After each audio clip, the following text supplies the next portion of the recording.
All right, San Diego and Southern California, what's going on? Hour one, Jon and Jim. If you weren't sure if we'd be back, we are here for the next 3 hours. Who's wondering that? I don't know. Someone might be. We have great giveaways, including tickets to see Willie Nelson, Bob Dylan, John Mellencamp. We'll give those away in the 4 o'clock hour.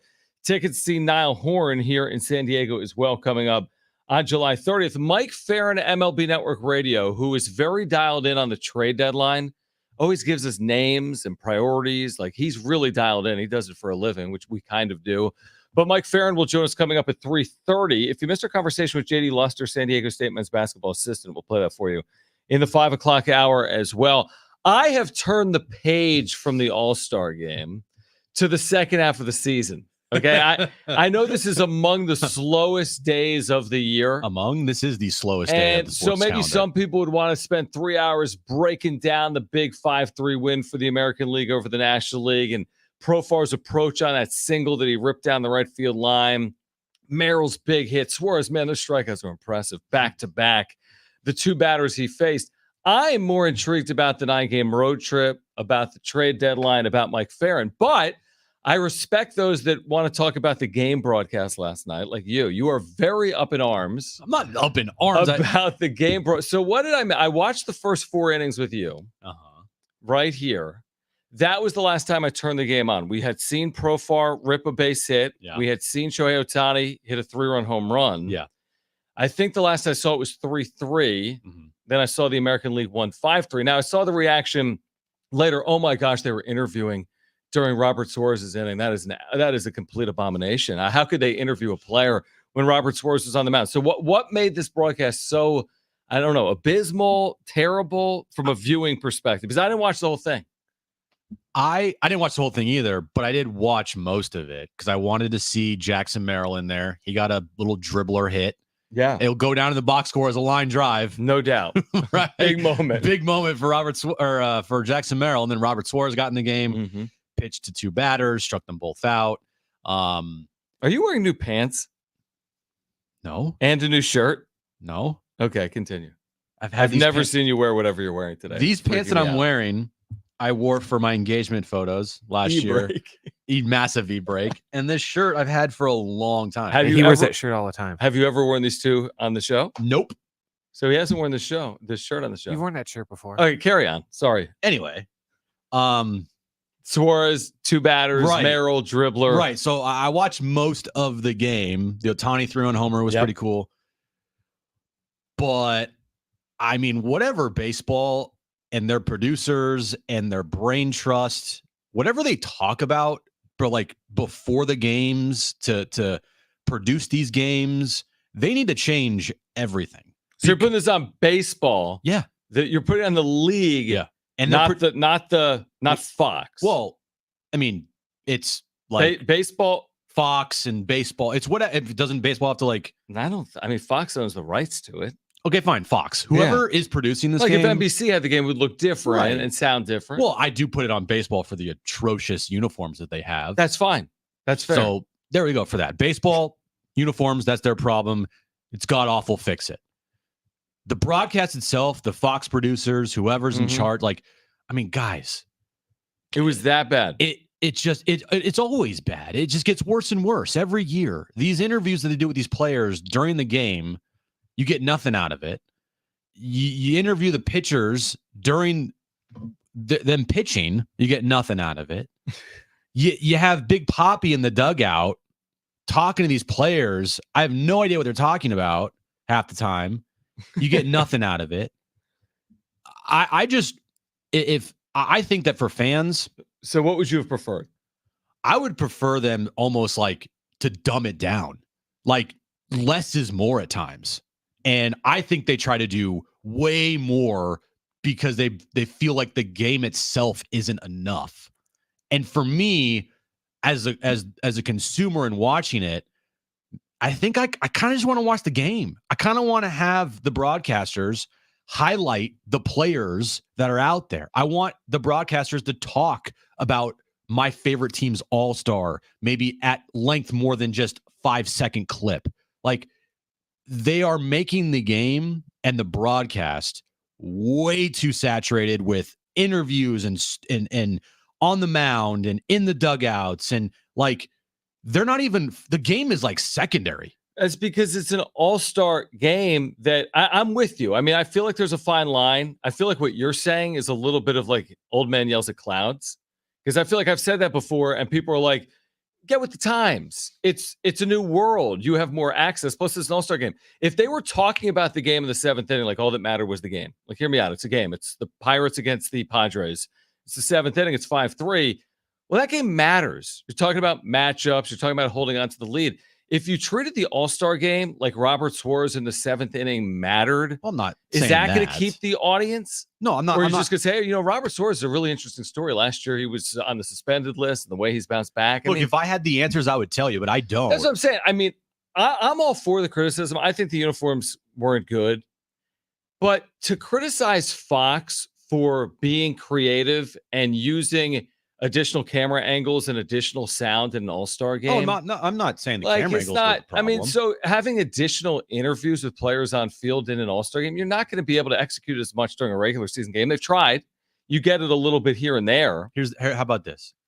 If you have an interview during the game, at least try to get something out of it, because half the time these guys aren't even like saying anything. I don't know that like, if you're going to interview people during the game, the players on the field, you better make sure that the players are like in it for actually having like a conversation and making it fun, instead of just being like what are we doing here? I don't know. That's just me. Yeah, it's a little bit of old man yelling at clouds, but at the same time, it's a lot. It was a lot. Baseball, though, I feel like it's so easy to be critical of baseball. Yesterday it was, well, if Skeens doesn't face Judge, what are we doing? They face off. It's one pitch ground ball to third base. That was supposed to be the big moment of the All-Star game, that if we get it, it's going to be a rating swoon. If we don't get it, what a failure. And then what comes of it is the All-Star jerseys aren't good. I agree with that, and I think they'll get it right eventually. It sounds like the commissioner is at least open to the idea of going back to team uniforms. Okay,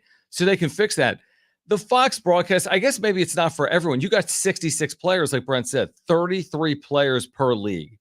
You're not going to get the Robert Suarez expose. You're not going to get the Jackson Merrill 21-year-old. I mean, maybe you will on some players in some moment, but you're not going to be able to profile all 66 players the way fans in those markets want to see them profiled. Isn't that fair? 66 players. It's a lot. I don't think every single one of them got in the game. Maybe not. I don't know how many played. I really don't, actually. 55, 60 guys. I remember a time that, it's like, we got to get everybody in the game. I remember you one out change. That used to be the rule until they tied in Milwaukee. Then they got rid of it. Yeah. And then now it's just like, just get through the game as fast as possible type of thing.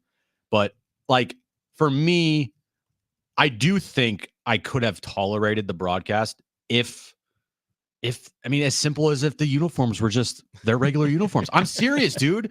I'm sorry. That's less the broadcast and more, like you said, just uniforms. I'm sorry, but how many people tuned in yesterday that weren't Cleveland Guardians fans that were like, "Oh, that's Stephen Kwan"? Because that's not the only example. Sure. And how many people tuned in yesterday that weren't Red Sox fans like, "Oh, that's Jarren Duran, the guy that won the MVP"? How many people know who Jackson Merrill is outside of San Diego? Same thing. Jackson Merrill, Robert who's that guy? Suarez? Robert Suarez. Yeah. Like, no, your point's valid. I agree with you. There's certain players that Judge, Ohtani, Soto, like Bryce Harper. You know those guys. But a lot of these dudes, you're like, wait, who is that? And what jersey, what team are they from? Like, that was, I think, the biggest problem is you couldn't identify a lot of these dudes because the jerseys were so god-awful. And you couldn't see what team they represented. And a lot of times, if you're not a fan of that team, baseball is a regional sport now, not a national sport. And so you're not watching a lot of Red Sox games unless you're a Red Sox fan. And it's hard to like who's that guy? Oh, it's Jarren Duran. Everyone expects so much. They what? No team caps. Team. The caps are different with their logos. Yeah, but they had the team logo. But they're all like the same colors. And so what were they wearing at the play? They were wearing like National League batting helmets, not like Red Sox batting helmets. Here's the thing. Here's what people have way too high expectations for All-Star games. As in, if Jaron Duran was wearing his Red Sox uniform, I would be so enamored with his potential and I'd become a baseball fan. No. That's what I'm saying. And it's just like what people know, but hear me out. This is what people say. If Paul Skeens doesn't get a chance to face Aaron Judge, it's a disservice to fans everywhere. Is it, though? Because he did face him and everyone's still criticizing everything. Last year, had the lowest ratings in the history of the All-Star game. 7 million people watched this game last year. 7 million. You know how many people watch preseason football? 7 million. So, like, I don't know what everyone's expectation is. The thing has been dwindling for forever. It's one random game. It's no more important than any other Saturday night Fox broadcast that does a 2.3 million. So this has twice the viewership. So now we need to make it a complete. This has to be the moment that baseball turns the tides on how Americans watch sports. It's not going to be like that. Baseball's got problems. It's got issues. It's an all-star game. So then what happened? Because back in the 90s and early 2000s, the all-star game ratings were through the roof. Yeah, 100%. So what happened? Have you watched the last 30 years in popularity? What's happened is baseball's taken a complete nosedive as sports like the NFL and NBA have risen nationally. It's also the same thing Not for because the NBA. of the All-Star game. Well, it's also the All-Star game in the NBA. It's not the same thing for the NBA's popularity. But their ratings are down from back in the 90s and early 2000s. The All-Star game covers, so is NFL. If we base things on All-Star game ratings, the NFL would be the least popular sport in America. But they don't even have a Pro Bowl anymore in the NFL. But because that thing was also nosediving. It was still triple what the Major League Baseball is doing. Double maybe. Yeah. It was like around 10 million. Pro Bowl games that I have in front of me did 6 million last year. Now that wasn't a game. But that wasn't even anything. That was like a flag football game. My point is, okay, we ripped the Pro Bowl fair over the years. Back in the day. Yes. We've ripped the NBA All-Star game over the years in their different formats. Fair. We've ripped the Major League Baseball All-Star game, and that's fair. My point is people have way too high of a standard for these All-Star games and also expect them to lead to something that is impossible. Well, I'm not saying that there should be like this massive competitive game or but it was a competitive game. It was good, right? 5-3. Normal baseball game. Yeah, 5-3 is a good game, right? I mean, for most part of it, it was a close game, and at any moment could have turned. Yeah, it wasn't like a blowout. It wasn't like 10-0. Exactly. Right. And you saw some good matchups and whatnot. But I'm just looking at it from just a visual standpoint. I'm not looking at it from a competitive standpoint. Okay. I'm not looking at it from anything other than, is this visually pleasing? And is this something that I can bear to listen to?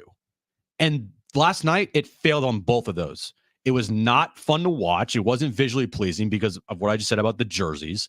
And the aspect of listening to the game was like nails on a chalkboard. Do you think from a listening viewing experience, it was worse than 2023 or it's 2022? Been like this for That's a while. what I'm saying. So like we would have known going in. We knew because you've been talking about it for a month, and I'm bored with it. You said these uniforms are horrific. These are ugly. But we always knew they were going to wear them. Like they've worn it for 4 straight years, and you could argue whether they should be or not. Maybe they will change because of the outcry. So that's a fair critique because maybe it changes because people. If no one said anything, then maybe nothing would change. The actual Fox broadcast. Now, I wouldn't be the best person to examine this because I don't watch full Major League Baseball All-Star games.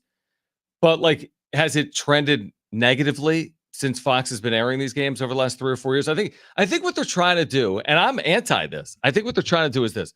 Let's appeal to a younger demo that wants to see more personality with its players, more in-game on-field content, more fun, more creativity. That's the Fox brand, right? 30 years ago, they put the trail on the hockey puck, whatever that was called, right? When you shot the puck, you'd see the trail on the puck. What was that called? Fox track? Sure. Or puck track? Do you remember that? Yeah. Well, Fox has always been cutting edge television, whether you like it or not, with the way they had, they were the first to do a golf major when you could hear the golfers in the major. People weren't exactly enamored with it. It was golf.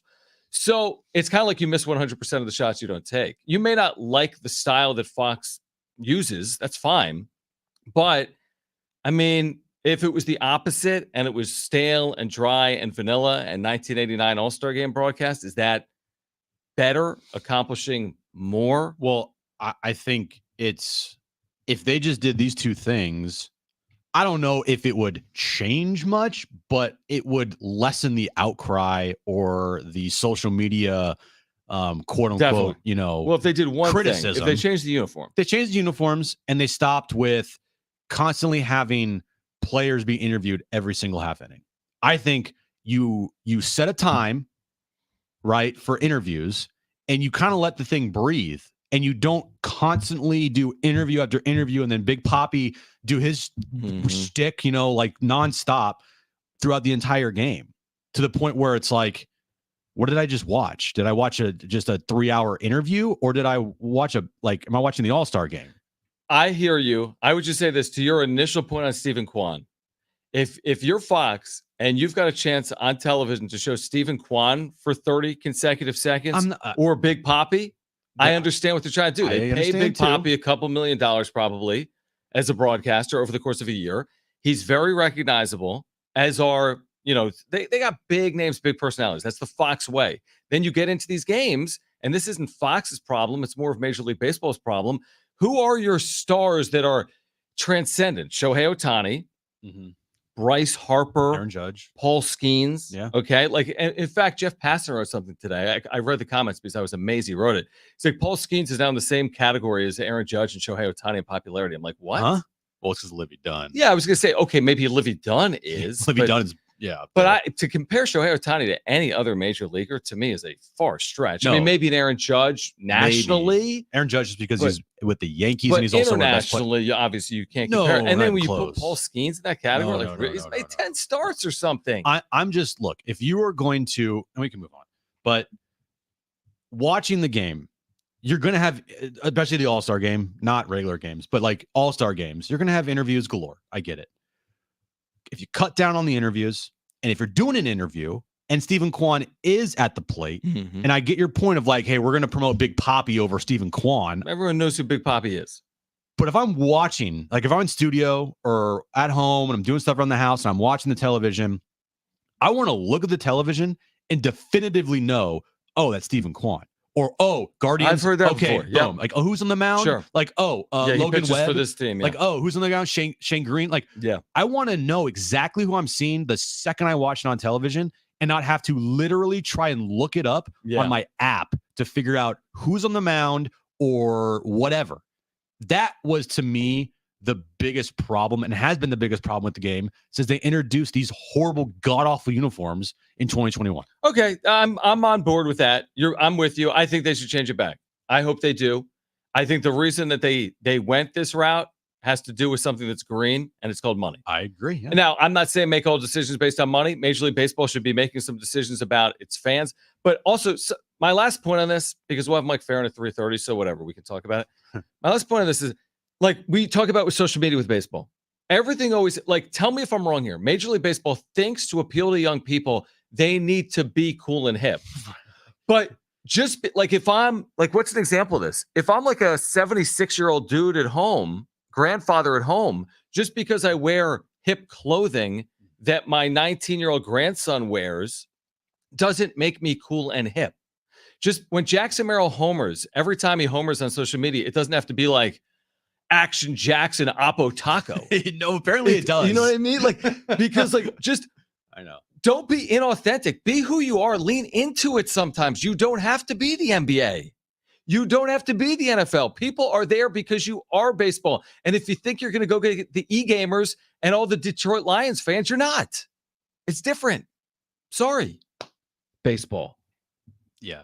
I don't know if they'll truthfully ever figure it out, because they've been trying for the last decade plus. It's been longer. And again, regionally, it's awesome. People in San Diego love the Padres. I watch 100-something games every year. I spend hundreds of hours watching baseball. I really do generally enjoy baseball, but you can't force it on someone. Yeah, no, I love baseball. You know, I just think that Major League Baseball and Fox doing these broadcasts, like you said, they're trying to be hip and cool. They're trying too hard, probably. And it's not landing. It's just it really isn't. Like, I'm very curious to see the ratings for last night, because I don't think they were good. And the only things you saw on social media was, the Ohtani home run and the Paul Skeens versus Aaron Judge for a pitch. Right. Livy Dunn. See it? Yeah. And how god awful the uniforms were. and the unnecessary Big Poppy interviews in the dugout.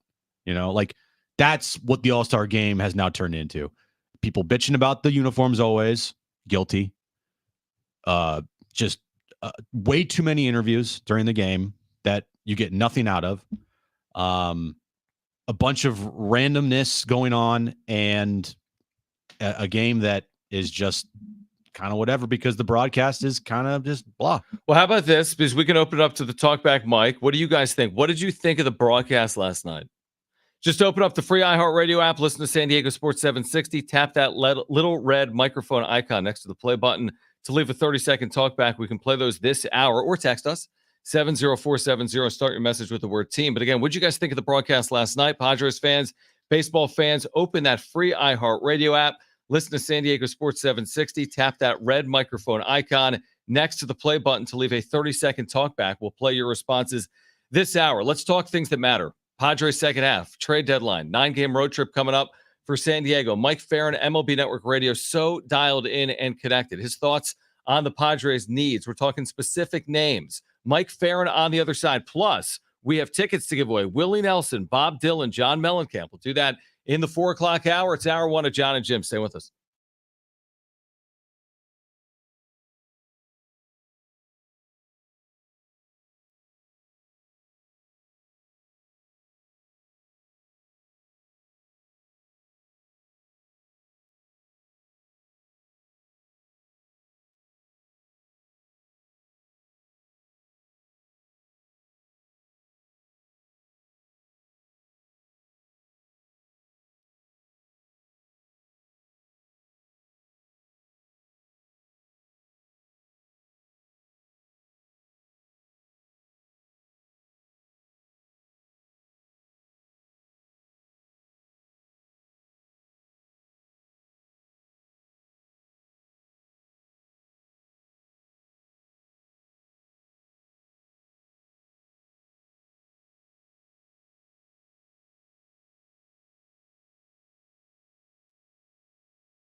Mike Farron, MLB Network Radio. With the trade deadline coming up, the Padres beginning a crucial 9-game road trip. His thoughts next.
This update is brought to you by Staples Stores. Major League Baseball's All-Star game last night. American League beat the National League 5-3.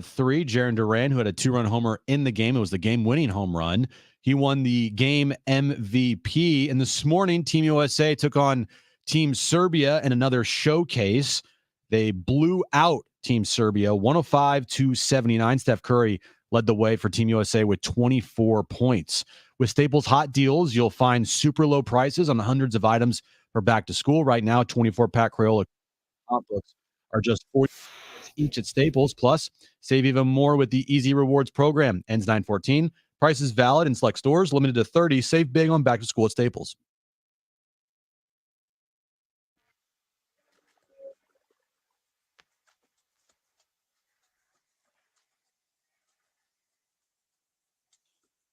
We're going to connect with Mike Farron, MLB Network Radio, hopefully momentarily. And the Padres are still 48 hours out. They'll play Cleveland to open up this 9-game road trip. By the way, they start the second half on Apple TV. The good of that is it's 4K Apple TV. The bad of it is it's on Apple TV. It's not on TV. We talked about that yesterday. And that's actually a lot of traction. Hey, the Padres have 40,000 subscribers on Padres.tv. That's another factor for me. That you buy into it, but you don't get it all. You get a lot of it. But then there's the Friday Night Apples.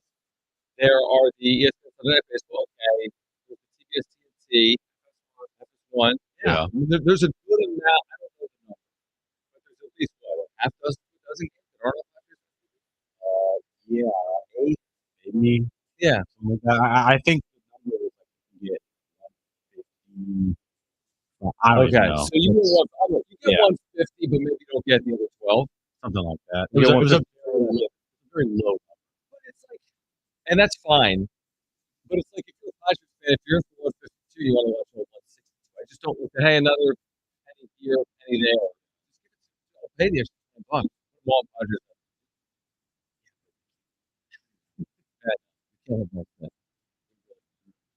We'll connect with my friend hopefully here momentarily.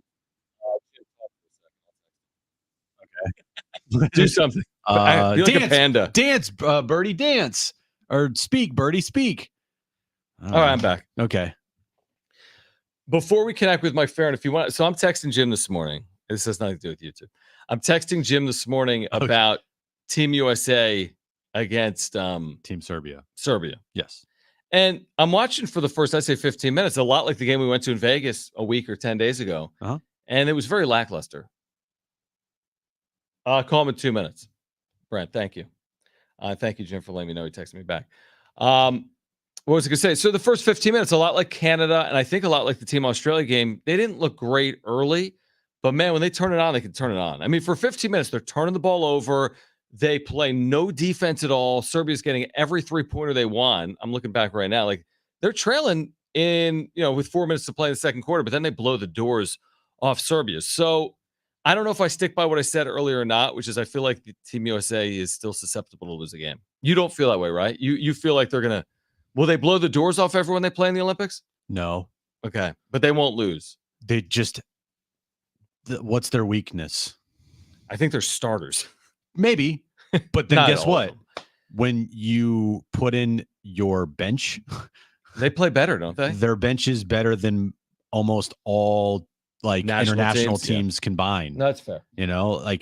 I don't know who the second best team is viewed in the Olympics. Maybe is it Serbia if they have Jokic? And I think it's Canada. I'm going to say either Canada or France because of Wemby.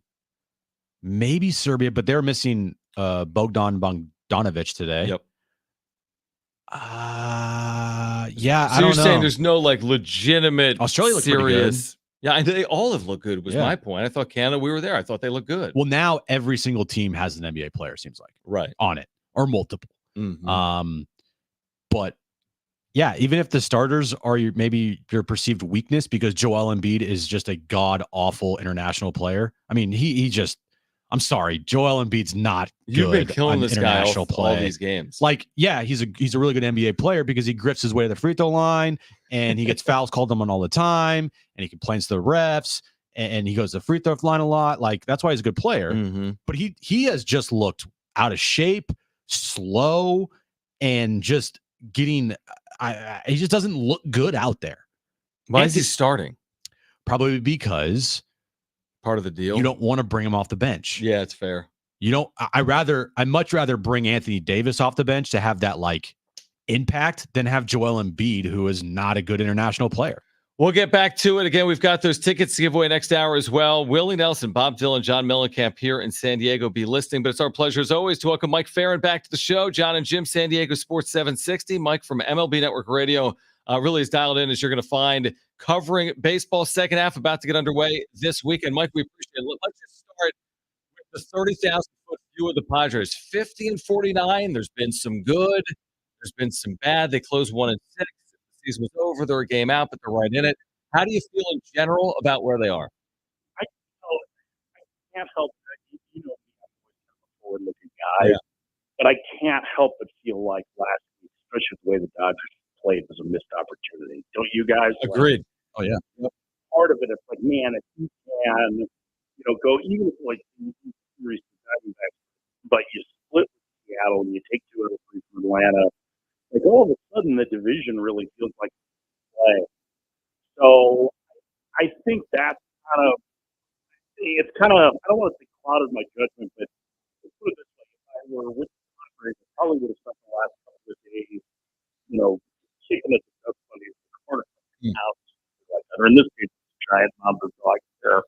But that kind of stuff, just being frustrated about what has happened. That said, I think they're really well positioned. I think they're a pretty good team. I think they should be a little bit concerned about Arizona. They're starting to get healthy.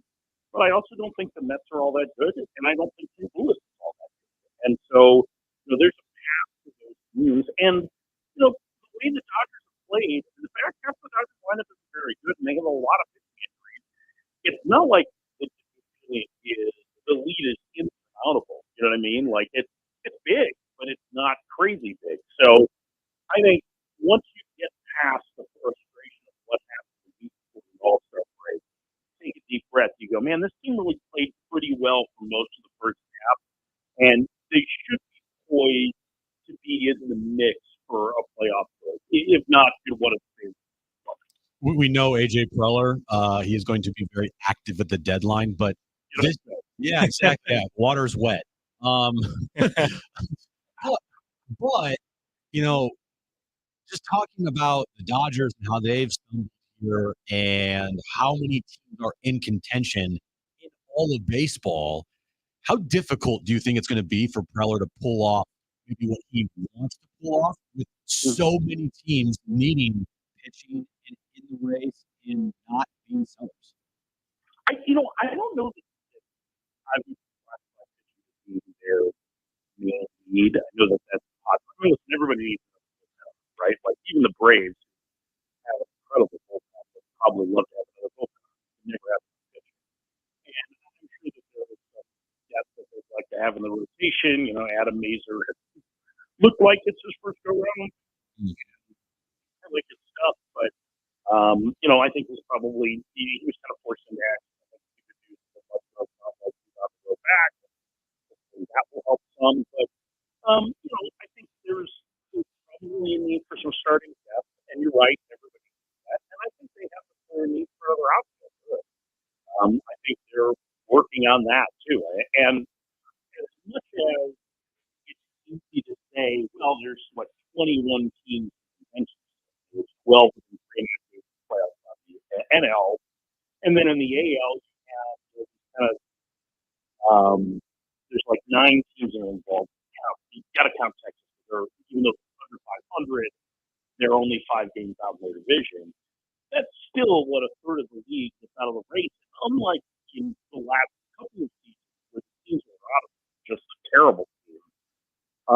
These teams that are well out of the mix all have players that are somewhat appealing via trade. I think the White Sox is a great example of that, right? Like they weren't one of the ones that raised their bottom, still trying to win. Now they have this attractive trade chip on the mound, and they have some interesting, they have some interesting players. And Robert Jr. would be a really interesting acquire as an outfielder. So, like they have players. I think both of them have some players, like Lucas Hurstad, or maybe you could talk them into a deal for Brent Rooker. I know the Padres had once before, certainly with some of their needs. But even a guy like if Paul Blackburn's healthy, it's not like that guy's a star, but he gets you in it. So like the White Sox are very excited. Really good. So there's a ton of players that should be helpful, even if they're not like super effective on all these that are really. And so that's different about this trade deadline. Yes, we have a lot of teams still in the mix, but the ones who are have really helpful players for extended teams. And I do wonder if the other part of it is that because there's competition for them, does that help do something right? Because AJ Color's not going to be afraid of the price tag on anybody in the end. But I think that's kind of healthier for baseball because that helps those teams potentially get back into contention faster. Now that's kind of a more big baseball view that, looking at each team individually that's kind of race for the mix. But I think this has a chance to be a very active trade deadline, even if none of the names that you are like the ones that make you go, oh my God, bad. Yeah, it's interesting you say that. Mike Farron, MLB Network Radio with us. So obviously a couple years ago they made this, massive move for Juan Soto, like a generational move. Well, Juan Soto isn't available. But from like AJ Preller's perspective, 10th year, you think he's got to get into the postseason here. They were 82 and 80 last year. But it's not getting to the postseason above all else, right? Like you'd be vastly surprised if they move their top prospects, like the top of the top, the Ethan Salas's, the Leo DeVries's, or should you expect anything from AJ Preller? I mean, I think both, right? Like I would be surprised if they moved those guys. Because I think that, I know from talking to him in spring training, we were talking a little bit about DeVries. I think it was basically like, you need to go see this guy. So I think he's pretty excited about him.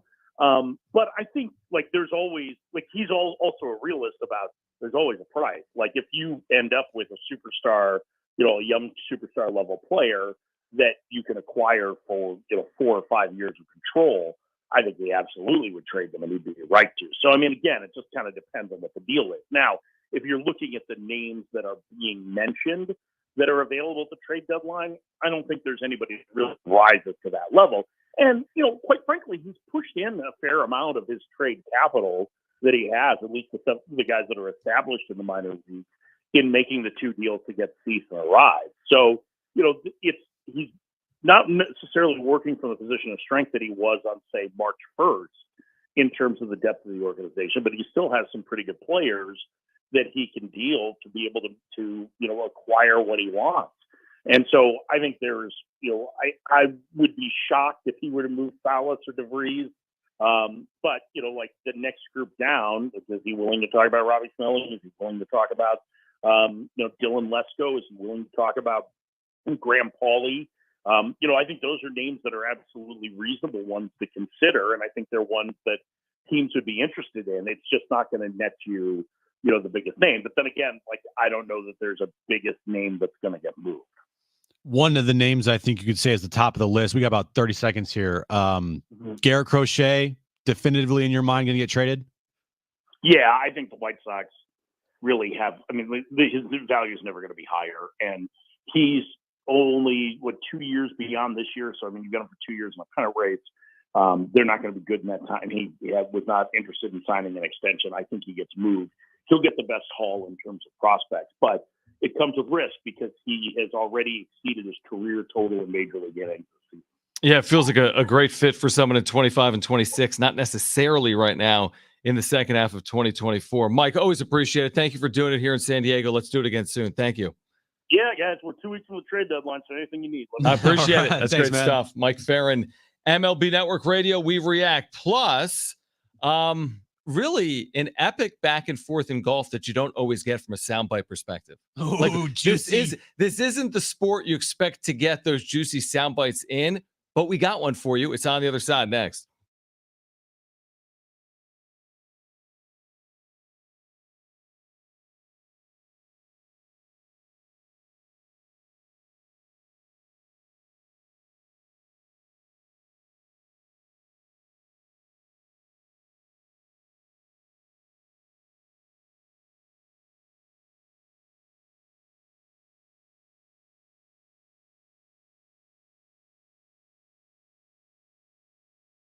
All right, so sports fans, listen up. We have found paradise. It is Circa Las Vegas. We were there last week for Mountain West Football Media Days. It truly is a sports lover's dream. It features the largest sports book in Las Vegas and Stadium Swim, which you have to see to believe. It's got this incredible rooftop pool with 6 pools, massive outdoor video boards to watch all the games across all sports. It's open 365 days a year. Here's the other good news. Circa is a 21-plus venue, so there's nothing to worry about other than sports. Speaking of which, those big pro football contests in Vegas are back. Circa Survivor and Circa Million are now up to $16 million in guaranteed prizes. 2 ways to win and no rake. Circa Survivor contestants select one team each week with no point spread. Last the longest to win it all with $10 million guaranteed. In Circa Million, make 5 picks against the spread each week for your share of $6 million guaranteed. Quarterly and full season payouts. Here's the thing. You enter in Nevada, but you play from anywhere, including here in San Diego. So visit circasports.com. That's circasports.com for details.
right, two interesting sports media stories real quick, Jim.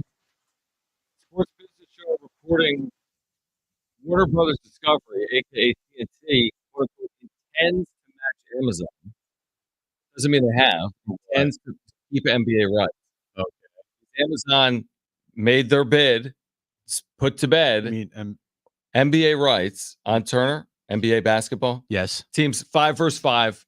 Oh, like Steph Curry, Klay Thompson. Okay, and now then, I got it. I got it now. And Thanks. they have a ball, and if the good players throw the score big more than the orange other thing into ones, the and net, like if the Warriors outscore their opponent, they win. Then there's a postseason thing. It's neat.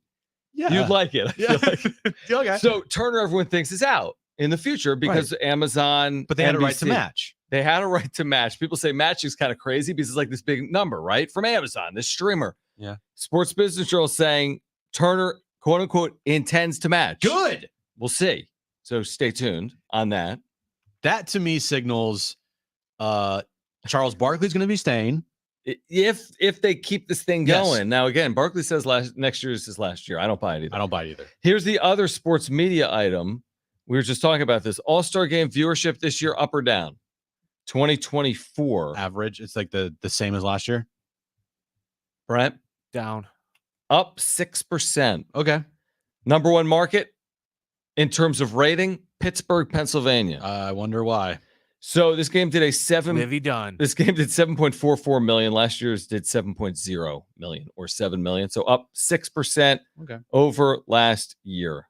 You can thank those uniforms and the Fox broadcast for that. I'm kidding. Still 7 million for the All-Star game. It's not great. Not the best. But again, they said it's more than NBA. NBA horrible. and TNT does 5.5, and the Pro Bowl games does 6, but it's not even a game. Yeah, 6 million to watch them play frisbee or whatever they do. It's like I think I'd rather watch them play frisbee. You're right than what they do. All right, let's talk some golf. Yeah, because the Open Championship starts tomorrow. Correct. Tiger Woods is ready. Royal Troon, Royal Troon. This is epic. Yeah. So Colin Montgomery was a really darn good golfer. He never won a major. Very good golfer, Scottish. Commenting in Scotland on the Open Championship being at Royal Troon, had this to say about Tiger Woods. Playing once a month, playing 4 times a year in the majors, it's proving that that's not enough. He's not competitive now. And he said that he wouldn't play if he wasn't feeling he was competitive. And he is. And I wish he wouldn't, because I want to remember Tiger Woods the way he was, not the way he is now. And there's a time to go, and very few top sportsmen take that opportunity to go at the right time. And let's hope he doesn't continue in this vein for a few years, and then we'll go, well, hang on, the guys coming through know Tiger Woods now. No, this isn't Tiger Woods. This isn't the same guy. He's not the same guy.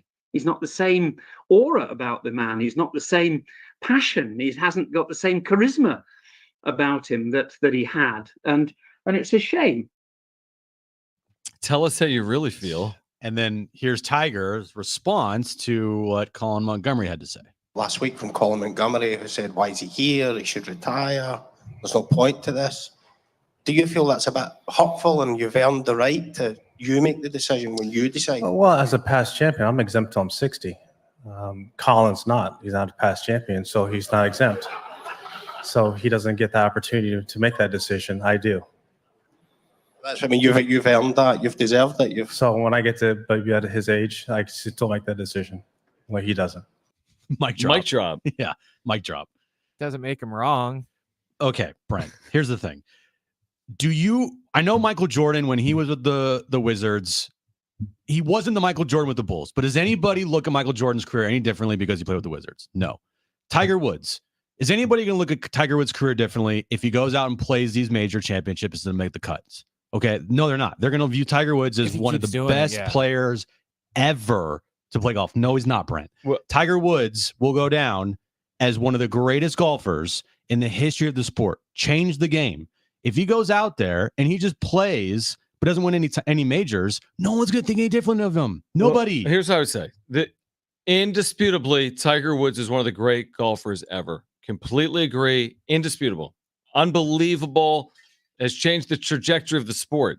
Okay, there's no question. The ratings and everything he's brought with it. Now, I will say, it's at some point, 2019 he won the Masters, Father's Day? Yeah. Had the accident 2020, 2021 Los Angeles area. Right. Completely horrific. Could have cost him his life, could have cost him a limb. His legs, I do think there may come a time he's going to have to make. I mean, at some point, he'll make a decision. He's going to have to make a decision. Yeah. So it'll be interesting to see when he elects to do that. The fact that he is only playing, I asked you off air just right there, is he playing anything other than the majors? You said, I don't think this year he's played anything other than the 4 majors. It's different. I mean, he's completely different. I mean, he's going to always be remembered as this amazing golfer. But the issues that happened with off the course, obviously with his wife, the issues that happened off the course with him crashing the vehicle, the way he's performed since 2019. I mean, it's at least it'll be discussed. I think if he hangs it up in 9 years and keeps doing this, playing 4 majors a year until he's 60, and doesn't make a cut or doesn't have a top 50 finish in his last 30 major appearances, isn't that something? Yeah. If when Jordan was on the Wizards, if he just stayed there and kept going, 3 for 25 every day and just being awful, everyone would be like, dude, this is sad. Just retire. We want to remember Air Jordan. We don't want to remember Brick Jordan. And this is the same thing. Do people remember Michael Jordan with the Wizards or Michael Jordan with the Bulls? Bulls, of course. The Bulls, because they don't want to. That's our point. They don't want to remember him with the Wizards. Stop. Are people going to remember Tiger Woods for his 14 majors, or are they going to remember Tiger Woods for missing his cuts? No, they'll remember the majors. Exactly. Make no mistake. But if he hangs on too long, they'll remember both. It may be a little bit of this. It may be a part of the story. Like, I'd have to see. Like, I'll give you an example. If his last 50 tournaments entered, major or otherwise, he doesn't have a top 50 finish. Well, he also that should probably has be a part of the story. He has a pretty good excuse. I mean, he of all the things you just said. No, 100%. I agree. He has a legit. Here's the truth, and I don't know golf like you know golf. Some of what Colin Montgomery said, there's a little bit of truth. Of course there is. There's a little bit of truth. But also Tiger said it there. He's like, dude, look, you're not a major champion. Why are you telling me what to do? Right. I've won this championship multiple times. I'm a 14-time major champion. I get to choose if I want to play or not. No doubt. He does. So to Colin Montgomery's point, okay, maybe there's some truth in there, but for you to be like, hey, you shouldn't play anymore when you literally did nothing in your career even close to Tiger Woods. Tiger gets to choose, but fans get to decide how to remember him. And they'll remember him for his 14 majors being one of the best golfers. Would they remember him differently if he walked away after the 2019 Masters as opposed to walking away after the 2029 U.S. Open or British Open if he goes 0 for 40 majors and making cuts? Here's the thing. Golf, like Rory, okay, he's won multiple majors. And what do they talk about? But he's not one like Tiger has. Tiger completely changed the sport. Right. Changed the sport. Jack, do you remember what Jack was his last tournament? No, you don't. But then again, that was before my era, and I'm not a big golf fan. I know you. I know. I'm just saying, do you remember Jack's last tournament ever played? No, but no. Exactly. No, exactly. If you're asking a Jack fan, then they're probably not going to say, oh, yeah, that one tournament he had, we missed a cut. It was horrible. Right. Can't believe it. Now, that's all I think about. But this not now. one turn. I think that I'd have to look. Tiger's not going to be remembered for missing one cut at one major. But again, Tiger Woods has a little bit of leeway here. Okay. He has leeway. He hasn't just won one major. He has four majors. He's won 14, second all time behind Jack. He has leeway. And he changed the game. He still, I would argue, if he made a cut and gets to the weekend, people are going to watch because of Tiger. 100%. Has he made a cut in these 3? I don't know the answer. Has he made it in one of these 3? He may have. I think he has. We'll look it up. I don't know. Anyway, maybe not. I don't know. On the other side, it's just Tiger can do what Tiger can do. He's true. If he wants to play, let him play. That's pretty much it. That's fair. All right, we have tickets to the Outlaw Music Festival to give away next hour. Willie Nelson, Bob Dylan, John Mellencamp. We have tickets to Niall Horn in the 5 o'clock hour. We'll kick off hour 2 at the wrap next.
All right, this update is brought to you by Staples Stores. All-Star game last night. American League beat the National League 5-3. Jarren Duran of the Boston Red Sox hit the game-winning 2-run home run. He won the game's MVP.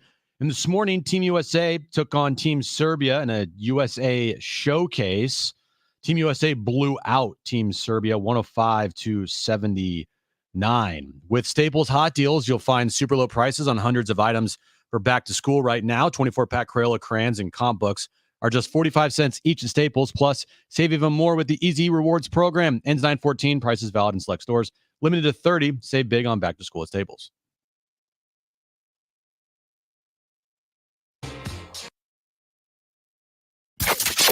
Getting you all set for that drive home. Let's just start the show. Here's Jon and Jim. All right, San Diego and Southern California, what's going on? This is hour 2 of Jon and Jim. We're with you until 6 p.m. We have great giveaways the next 2 hours, including tickets to see Willie Nelson with Bob Dylan and John Mellencamp. This is July 29th, or 12 days from now. Tickets and info at Ticketmaster.com. We'll give those away this hour. Next hour, Niall Horan of One Direction at one point. He also is going to appear at the North Island Credit Union Amphitheater. That'll be July 30th. So we have those for you over the next couple of hours. If you missed our conversation with J.D. Luster, by the way, San Diego State men's basketball assistant, we had that for you yesterday. We'll play it back for you as well in the 5 o'clock hour. All right, with you until 6 p.m. Let's get to this. It's time for The Wrap, presented by Sombrero Mexican Food. Check out their website at sombreromex.com. Did today's win for Team USA over Serbia change your opinion on the team? Nah, not really. The first, most of the first half, you're like, what's going on here? But USA's depth is just, it's insane. I mean, you're having Anthony Davis, and you have who else? Anthony Edwards coming off your bench. Pretty good, yeah. Pretty good. And by the way, Steph today, was 24, 25 incredible. points. He had 18 points. I think he had 11 straight in the first half or at one point. Yeah, more than 18 in the game, didn't he? Yeah, 24. Okay. And led the way. Not really. Nothing's really changed on my opinion on this team. I still think they're going to win the gold. It's not going to be easy, but I don't think they're like a bad team. I don't think that. No, of course it's not a bad team. Has my opinion changed? Well, remember, my opinion coming in is they're kind of flawed. And then I watched the first 2 quarters. I'm like, they're definitely flawed. But over time. Over 40 minutes, it's they're going to have an 8-minute stretch where they can outscore people by 25 points. We've seen that a couple of times. So maybe it has changed my opinion, because my opinion was, hey, this is going to be harder than I think, or people think, but maybe it won't. I'm going to go back and forth on this, I'm sure, a lot. But they're heading to London. They've got 2 more exhibitions in London. Then they'll be in Paris for the Olympics, which actually get underway a week from Friday night. I think the Olympics begin. All right, next question. Who's the most important player for the Padres in the second half? I won't take yours. I will say what I said. You don't know mine. No, I do know yours. I will go with Dylan Cease. They don't know when or if Darvish is going to get back. I don't have much faith in Joe Musgrove. I mean, let's be real here. When he was pitching, he was horrible. So if he comes back, I don't know what you can expect from him.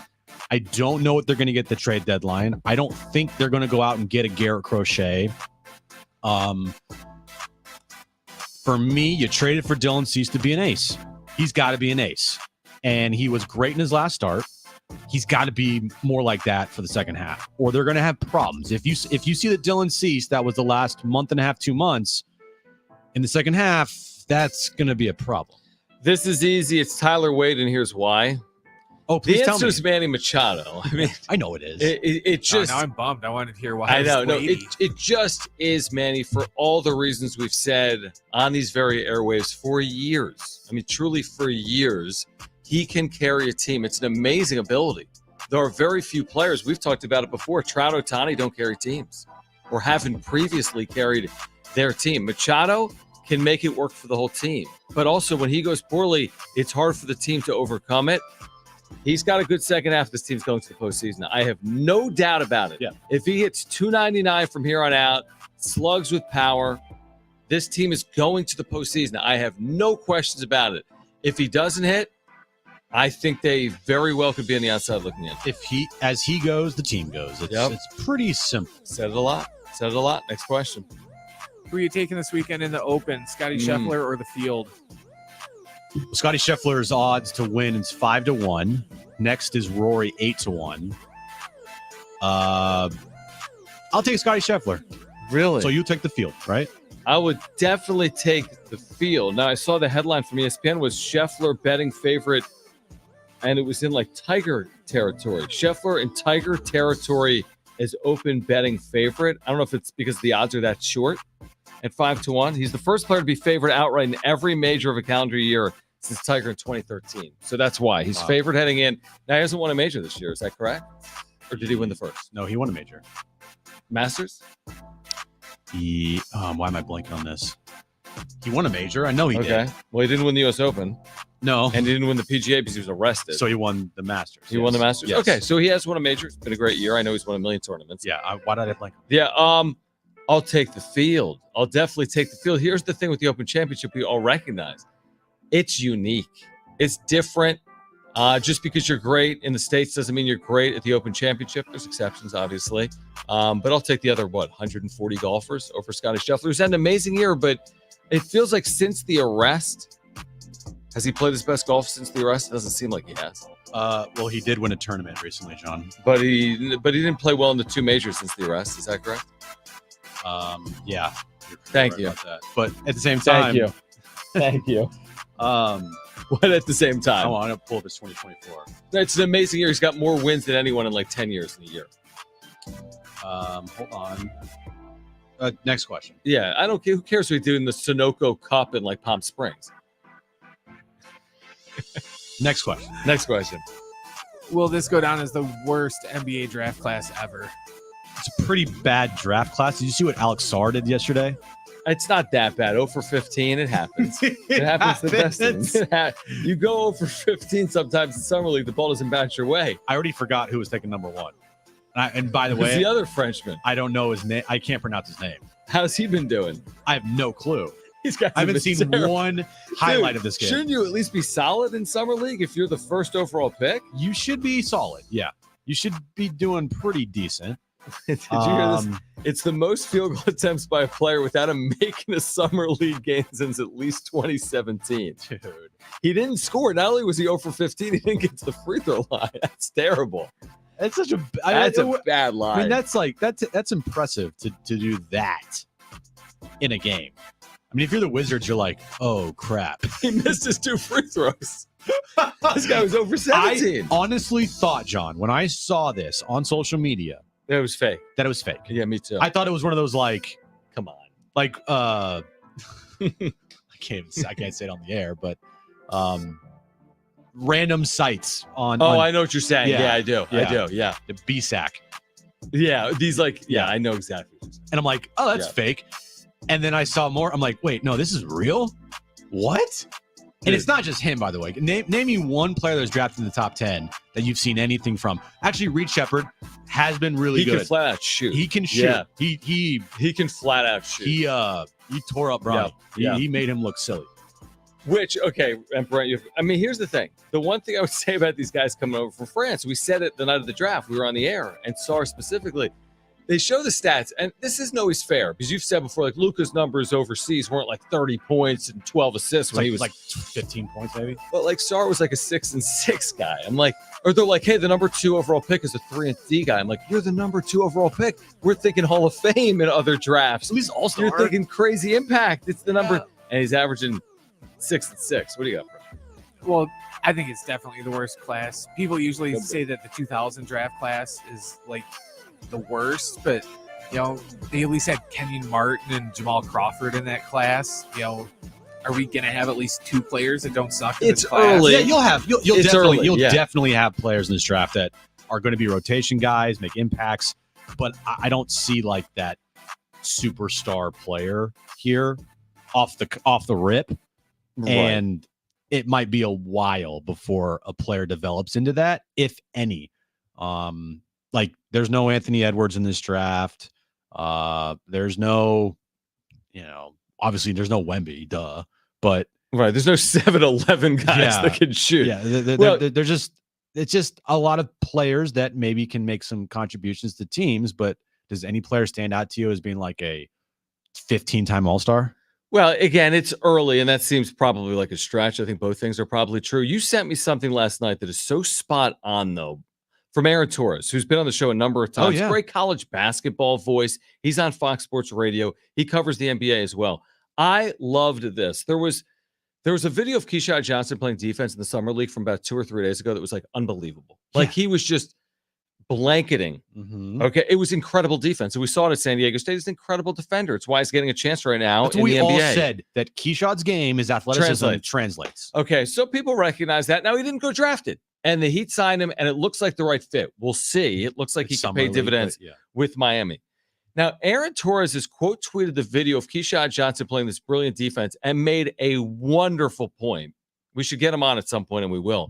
He quote tweeted and said, "For anyone who thought there were no players at number 55 who could help the Lakers this year, as opposed to drafting Bronny James, I present you Keyshawn Johnson, who can literally guard all 5 positions and will impact winning in the NBA ... next season."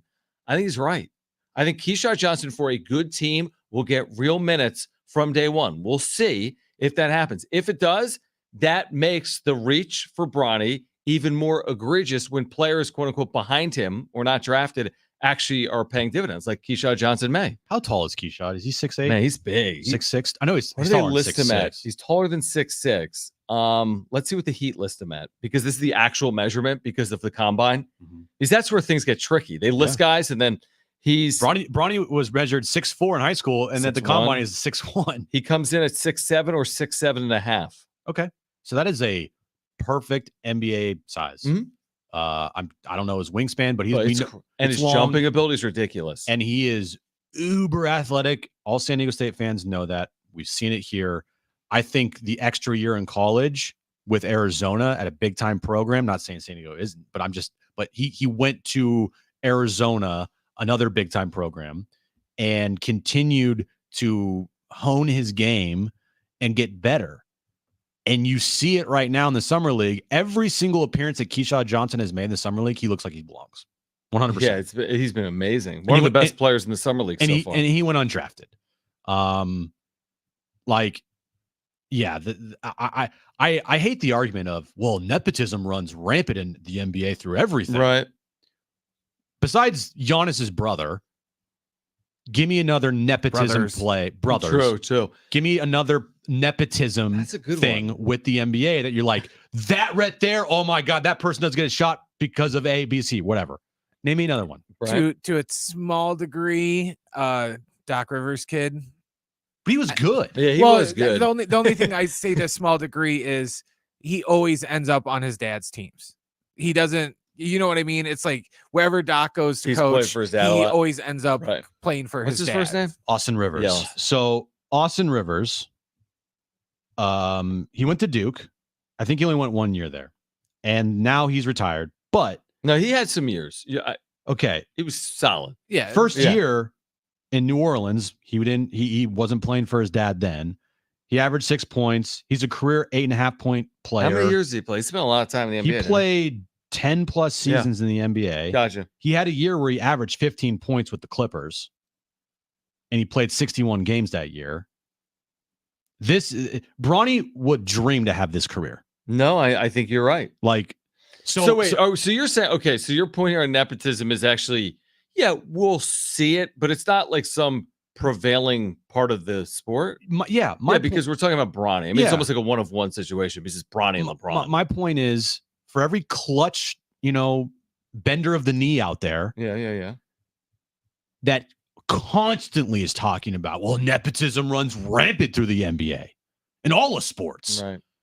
Okay, I'll give you a couple examples and then tell me if this is rampant to you. The Dallas Cowboys with Jerry Jones, his entire family's in the front office. Well, no, ownership in front offices, I would agree with that. There's a lot of ownerships that run deep through family, right? We'll take that out of the equation. Forget about it. I mean, look at the chart. There's a zillion examples, right. as you would expect. Just like on field or maybe on coaching. the field. Yeah. All right. Giannis's brothers. Right. Bronny. Yep. I can't think of another one. Yeah, it's right not now. like the Cowboys are going to employ a quarterback just because it's Jerry Jones' kid. They're in the bit. Well, that's because, but it speaks to the larger point that what should only matter is winning. And on the field, yeah. Yeah, that. Now, again, sometimes things get in the way there. Yeah. Revenue sharing. Hey, I'm Pittsburgh. I don't have to spend money if I'm the Pirates and I get a check back at the end of the year. So sometimes things get in the way of that. But at the end of the day, it should be about winning. Well, I said before, too, that I think if the Lakers just would have signed Bronny as an unsigned free agent, wouldn't have been like as big the Bucks of a deal. did with Giannis, both of Giannis's brothers. Wouldn't be a big deal. Yeah, they wouldn't have made as big of a deal out of it because they wouldn't have wasted a draft pick. And because they obviously could have had him. If they're picking at 55, there were 58 picks because they wanted to do it. I get it. They wanted to do it. No, they wanted to give him Bronny that experience. Moment No, I get it. Getting his name but called. they didn't have to. Is the point? No. They absolutely could have waited 4 picks, signed him as an undrafted. People say, it makes sense. Yeah. It makes sense to sign him as an undrafted free agent. Yeah. And then the other argument is like, why are we talking so much about a second round draft pick? The 50th pick, the 55th pick last year did XYZ, which is literally nothing. They played 4 minutes in the NBA last year. Well, guess what? Also, the 55th is that true? Yeah. Okay. Guess what? Also, the 55th pick in the NBA last year didn't do or didn't get that Bronny got. A guaranteed contract. The money. A 4-year guaranteed Didn't he only contract. get 1 or 2? We talked about it on the air a couple of weeks ago. He got like a $1 million guarantee or $2 million Something or not along those even lines. $700,000 guaranteed. Yeah. So like hard to compare. Don't come at me with nepotism runs rampant through the entire league because we just talked about it. And besides Giannis's brothers and Bronny, what other things as far as like favoritism goes is happening in the league? I would love for you to tell me. I just feel like it's hard. Your point makes sense because I feel like there's hard to have a lot of favoritism once you get on a field or on a floor. Because it's based on merit. Not always. We talk about it with first round picks. It's like, hey, Ethan Salas can fail because they invested a lot in him, where the 30th round pick that's a catcher is not going to have as many opportunities to fail as Ethan Salas in this hypothetical. But at the end of the day, in the big leagues, you'd like to think the Padres have the 26 guys that can help them win. It doesn't always work like that in baseball. But you're not going to just have, Fernando Tatis' son is going to play for the Padres just because he's Fernando Tatis' son. No, he's good. Would Fernando Tatis Jr. be in the big leagues if the guy was absolutely terrible? Now, Probably not. I will say, like in baseball, if you want to talk about nepotism, it in like the draft for sure. You see all the time guys get drafted. Yeah, late. All the time. The juniors and the thirds. And here's the difference between the NBA and Major League Baseball. Major League Baseball has how many rounds? Well, they limit it now to 20. Okay. It used to be as many as 50. So, or you could go unlimited. Wasn't Piazza's 67th round pick? How many players get drafted in Major League Baseball? 20 times 30, 600. How many players get drafted in the NBA? 58 this year. Little different number. Okay. Yeah. 9%. Yeah. And finally, whenever I hear like, oh, Bronny didn't deserve it. Who else should have been deserving of that? Like, there's nobody else. The draft class sucks, blah, blah, blah. We just talked about him, Keyshawn Johnson, who didn't get drafted. There you go. Right. So you want a name? Right. I'll give you a name. Keyshawn Johnson, who is tearing it up in the summer league right now. And he probably deserved to get drafted. I'm with you. So your arguments are kind of flawed here if you're coming at me with like rampant nepotism in the NBA and guys didn't deserve to get drafted over Bronny. I just gave you an example, and I just said right now, besides Giannis's brothers and Bronny, what are other crazy nepotisms that are happening on the floor in the NBA, not in the front office, on the floor?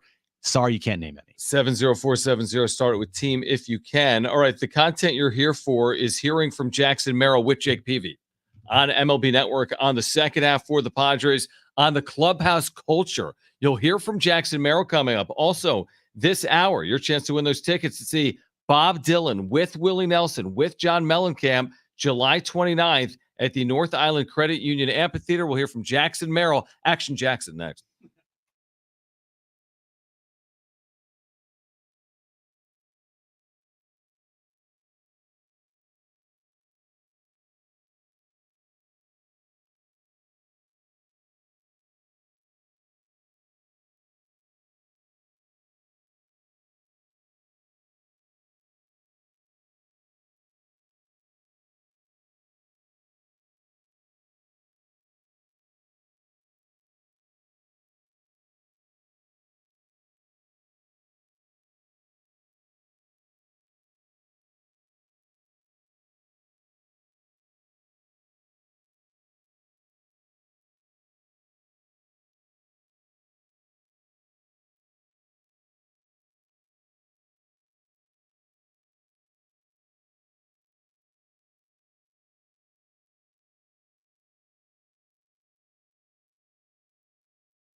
All right, let's hear from Jackson Merrill with Jake Peavy, MLB Network on the Padres second half, plus that great giveaway for you. Bob Dylan, Willie Nelson, John Mellencamp tickets. We'll give those away coming up.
All right, this update's brought to you by Staples Stores.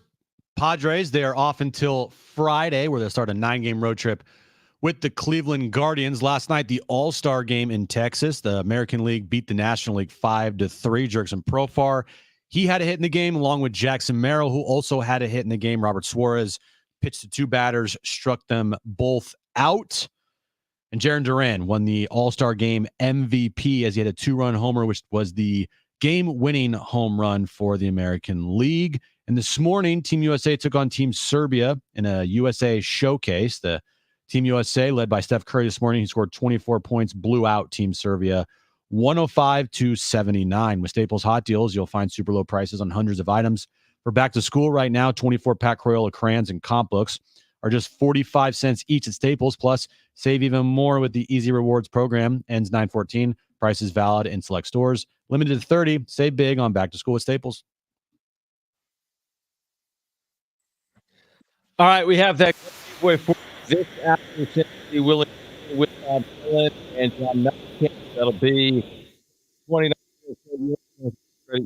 Theater. Be listening. We'll tell you when to call for a chance to win those tickets.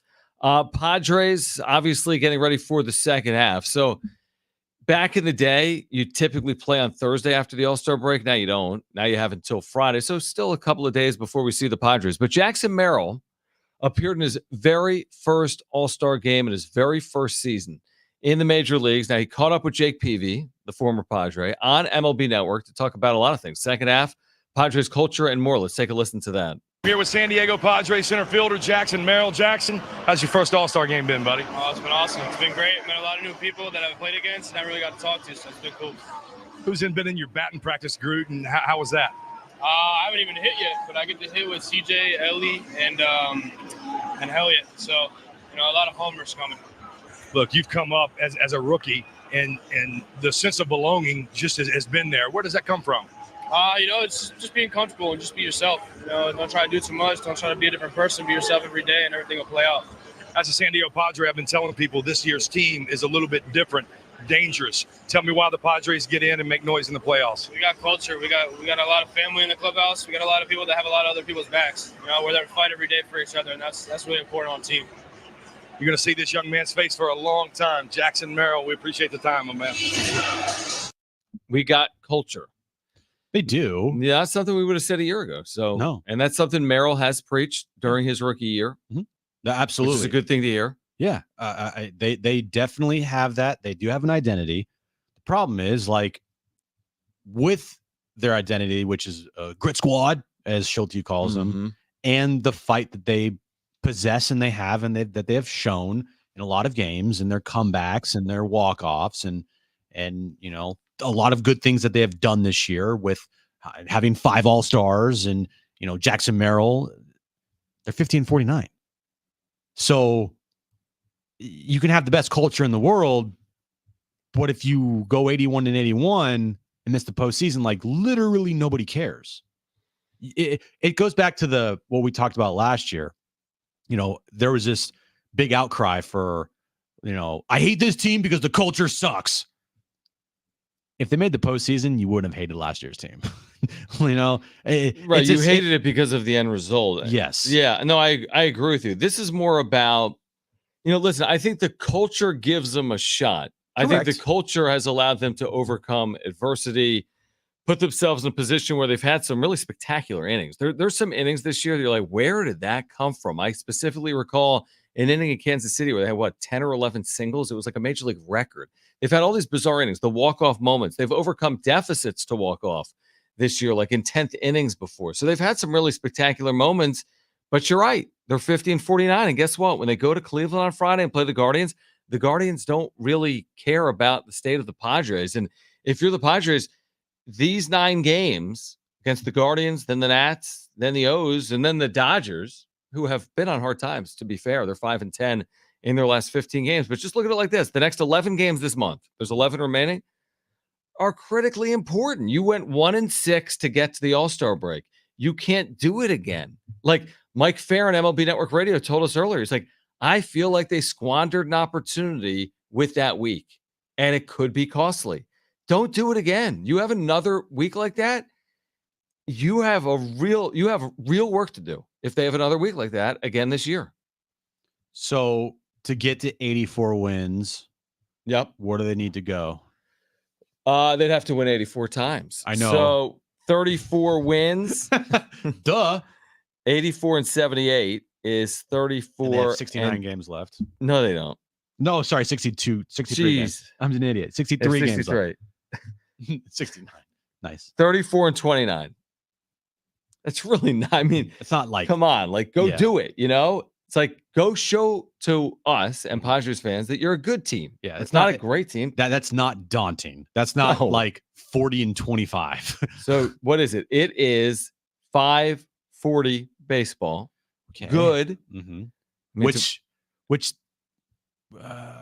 they weren't playing when they got to 6 games over. What was that?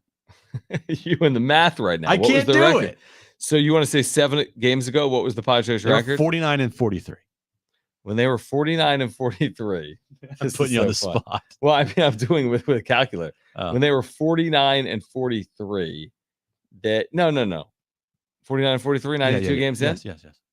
They were playing 533 baseball. It would be better than that. So they have to be better than that by like one game. Okay. Not like one game. And they could have easily done it if they had that walk off on a Saturday night as well. But it proves our point of like, it's going to come down to the wire, maybe. Yeah. And it could be the final week of the season and they're a game up. Yeah. Or a game back or tied. So you just hope that they play what they were doing at 49-43. Like if they take that stretch and kind of replicate that to the second half, it's good things potentially could be coming. But they have this tendency, and it's also a part of their DNA this year, is to give it back right away. Mm-hmm. So can they buck that trend? And be careful. I know. You're Jim. Yes, I know. I emphasized the B. You sure did. And can they just stop tripping over themselves and messing around and giving it back when they play good baseball? Because they will have another stretch in the second half where they play good baseball. I don't know if it's going to be the 15-game stretch that they had earlier this year, but I see them in like a 7-game stretch going like 5-2 or 6-1. Yes. But after that happens, do they go 2-5 or 1-6? Exactly, because that's what they've done all year long. Yeah, I mean, it's less about the schedule and more about them. It's like I'm thinking about their injuries, the Padres. I'm thinking about their issues, sometimes getting the ball to their late inning relievers. Their issues with scoring over the past week at Petco, which was surprising based on what they did this year. It's not really to me the quote unquote schedule. Like I don't look at a 63 game stretch and be like, it's just too tough to overcome. Like I kind of put it on them. And I'm not saying Guardians, Nats, Orioles is easy.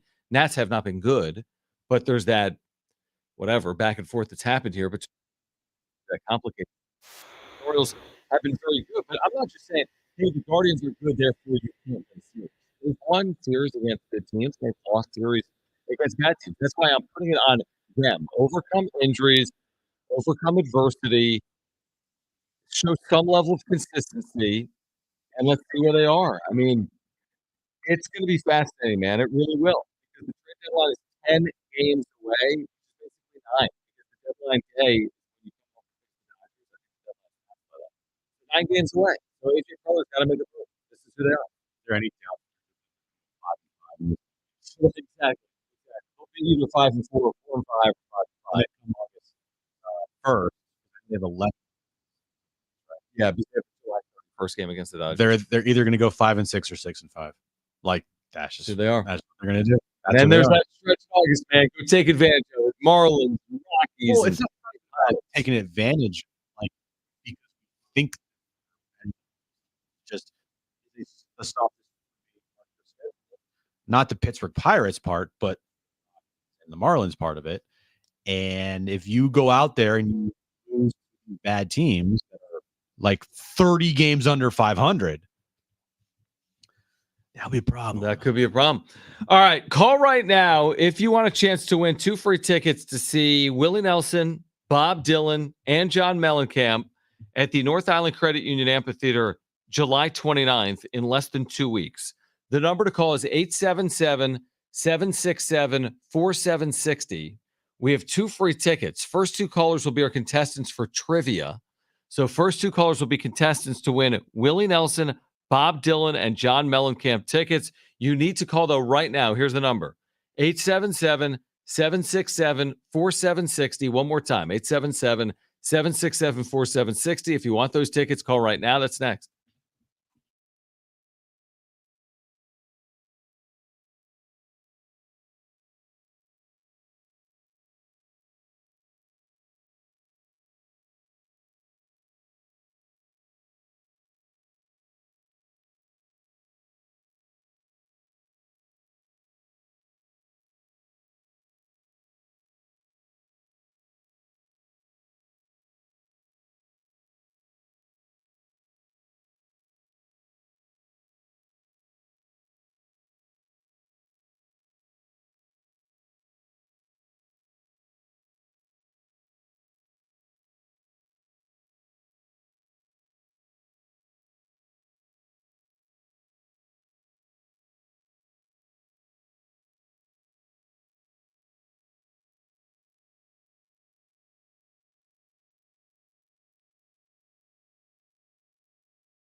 All right, Trainwreck Radio coming up next, plus Padres starters for their first series of the second half. We'll share too. Stay with us.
All right, we need a second caller because caller 2 has dropped off. So who wants to play Brandon for a chance to win? This is an amazing prize. Willie Nelson with Bob Dylan with John Mellencamp. Willie Nelson, Bob Dylan, John Mellencamp. July 29th here at the North Island Credit Union Amphitheater. All you have to do is call to be a contestant on trivia to play Brandon, and the winner gets those tickets. Here's the number to call if you want those tickets: 877-767-4760. Again, Willie Nelson with Bob Dylan and John Mellencamp. If you want those tickets, call right now, 877-767-4760, 877-767-4760. So play in a moment. You just shared something with me that we both saw earlier, but we didn't mention. ESPN is doing this ridiculous list. It's ridiculous. Stupid. Top 100 athletes of the 21st century. Yeah. So Pat McAfee, we don't talk about a ton here, but I kind of agree with his take. He went on his own show, which is funded by ESPN. I was like, this is ridiculous. This thing is not good. And he went harder than that. Yeah, I think called Stupid and Idiotic or something. Yeah, he's like the Stupid and Idiotic when list I by looked ESPN. at the list, I'm like, what is this? It was very bizarre. Who's doing this list? ESPN staff writers. That's a good point. Who from ESPN put it together? That's a really... Anyway, I hate to describe... Okay, so Kawhi Leonard's on the list. The Aztec for life, the two-time NBA Finals MVP, right, is on the list, impressively. 85th among the top 100 athletes in the world. Is it in the world, Jim? I think it is. There's soccer stars, aren't there, on there? That are international, like the Messis of the world are going to be on this list, I think. So I think it's the top 100 athletes in the world. Yeah, because there's like a rugby and cricket player on there. Kawhi Leonard comes in at 85th. We've only seen 51 through 100. Have they unveiled 26 through 50? Yeah. They have. Okay. So just give us a sampling of this random list. Okay. I will start with like who's 99 or 100? Seriously. I don't know. Okay, you don't have that. All right. Oh, this is going to be so fun. Getting down here. All right. I'll start at 42. 42. Of course. I don't know why. Just 40. Giannis. Giannis is the 42nd best of the century. Seems low. 41, Dirk. 40, Justin Verlander. It's so weird. 39, KD. 38, Barry Bonds. They ranked Ichiro higher than Barry Bonds. Ooh. They ranked Maya. But that's of the century. That's where it gets weird. They So they cut out all this stuff pre-2000. Exactly. They ranked Maya Moore 36th ahead of Bonds, KD, Ichiro, Dirk. Right. This is wait, but go back. Do you have like the 70s or something? Dwayne Wade's 35. Okay. Hey, Tamika Catchings, she's better than all of them. She's better than Dwayne Wade. She's better than Maya Moore. She's better than Bonds, Ichiro. Just wait until they get to the top 3, and it's like Caitlin Clark, Bronny James. And Yeah. Who is the top 3? Tiger, LeBron, Marta. Yeah, the Brazilian soccer star. 32nd. This is a list, man. This is a list. Oh, here's a good one. Michael Shoemaker. Oh, he was an amazing racer. Auto racing. Schumacher. Auto racing. 30 or 29th. I think he maybe could be higher. He was like the Tiger Woods of F1 racing. But then he had that crazy Even accident. I know who he is. Peyton Manning, football, 26th. Where's Brady going to be? First? Oh, he's probably 99. You love this list, right? I do too. I'm with Pat McAfee. This is the dumbest thing ever. Because, by the way, Derek Jeter, 53rd. Why not? Like Alex Ovechkin, I thought he was like the best hockey player of the century. He's 54th. All right, I got the top 100 here. Don't read them all. No, I'm not going to, but I'm going to give you like the number 100 person. Yeah, just goes like the bottom. Mariano's 59th. Charles Woodson's 100th. Okay. Ed Reed's 99th. Connor McDavid's better than both those guys. He's at 98. Oh, here we go. Virat Kohli, cricket, That's 97. What is this list? This is so stupid. What is this? Zlatan's 95th. Revis Island, 96th. Pedro's 92. Aaron Rodgers, 91. Asia Wilson's better than all of them. She's at 90. I need Brent's take on Aaron Rodgers at 91st best athlete. Annika Sorenstem's better than all those players. She's at 89. That's fine because I figured they would have put him higher than that. Honestly, I agree with that. I do agree with that. That seems like a slight, doesn't it? Exactly. That's why I'm cool with it. Yeah. Okay. Venus Williams is 86th. You're saying way higher, right? That's way low. Where's Serena? Well, that's the thing. Serena's had a much better career, right? Yeah, I always forget which one is better. All right, so she's got 7 titles. No, Venus. Serena's way better. Yeah, Serena's probably top 10. 15. She's got to be top 15, top 10. I think he's top 10. So Kawhi comes in 85, right? Guess who's better and above him? Lauren Jackson. Lauren Jackson. What? Yeah, I know. I mean, it's hard to do Austin Reeves. But this is you're open to criticism when you do a list like this. If you said best basketball players of the 21st century, all right, let's have a discussion. And if you want to combine men's and women's players, okay, that would be an interesting list. But when you combine cricket with international soccer with NBA, but you know why they did that? Why? Because they don't have a big enough sample size. So if they just confined it to a certain sport, the list would be even worse. If they just lump all sports into that's true. It'll still look pathetic, which it does, but it just doesn't look as pathetic as if they just would have limited it to baseball or basketball or something. Jim loves this list. It's so dumb. It is so dumb. Shohei 62nd. Ray Lewis is 61st. Wait, Shohei's 62nd? Candace Parker is 60th. Wait, does that not shock you? It does. That yes. Utterly shocks me. I thought Shohei, he's been around for 7-8 years. It's not a 1-year story. Alexia Puta Ellis is 56. By the way, would you say, is it fair? Should Machado's not top 100? No. But compared to some of these names, he's not top 100. He's not better than this cricket player? I don't know. But that's the point. You're taking Virat Kohli over Machado right now for the second half? They ranked Adrian Beltre ahead of Derek Jeter. I'm saying, yes. And methodology's at the bottom. And Steve Nash is better than Adrian Beltre, Derek Jeter. This is ridiculous. This methodology thing is ridiculous. This is so dumb. It's bad. It is the one time that I agree with Pat McAfee.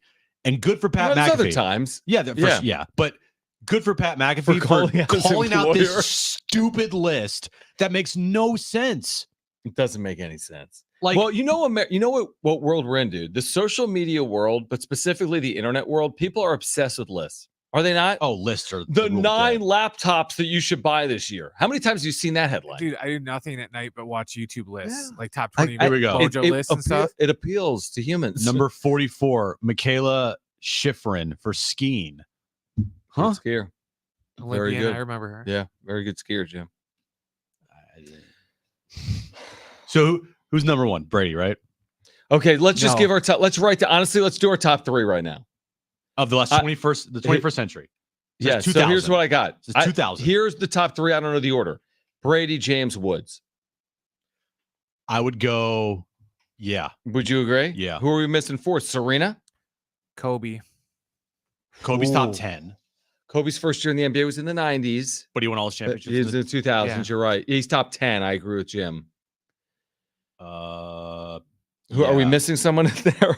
No, you're right. It's Yeah. Brady, LeBron, Tiger in any order. I don't know what Could order. Serena sneak in there? Yes. I think she could sneak Serena's in top top 3. 10. I think No, that- could she sneak in? 5? Top 5? Could she sneak in ahead of any of those 3 male I athletes? think there'll be a female athlete. That's in what I'm top saying. 3.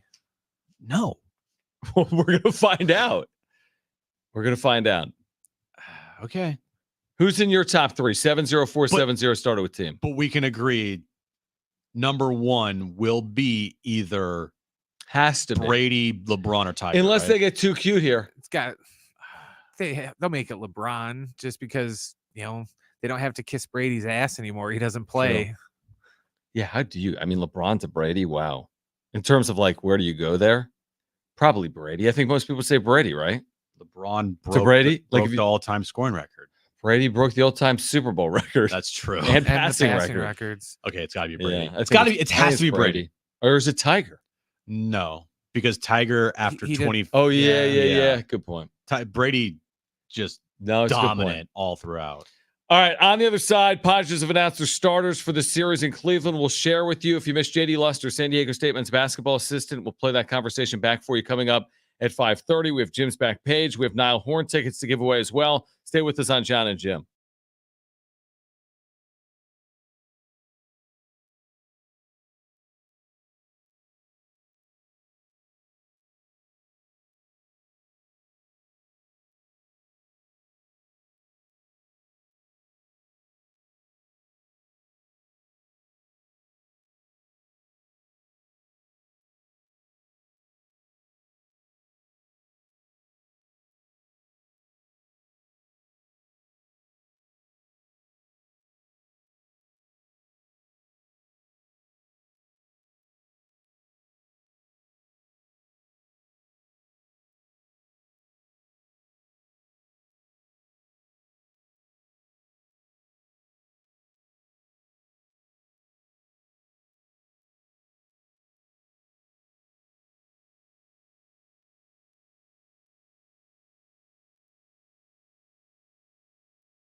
This update's brought to you by Staples Stores. All-Star game last night. American League beat the National League 5-3.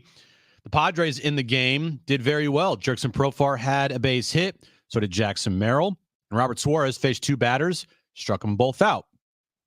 MVP of the game was Jarren Duran of the Red Sox, who hit a 2-run home run, which ended up being the game-winning home run in the game. Next 2 days, Padres have off, as do the rest of baseball. Friday, Padres get going. They start a 9-game road trip through Cleveland, Washington, and Baltimore. And this morning, Team USA had another USA showcase against Team Serbia. They blew out Team Serbia this morning. Steph Curry led the way with 24 points. With Staples Hot Deals, you'll find super low prices on hundreds of items for back to school. Right now, 24-pack Crayola crayons and comp books are just 45 cents each at Staples.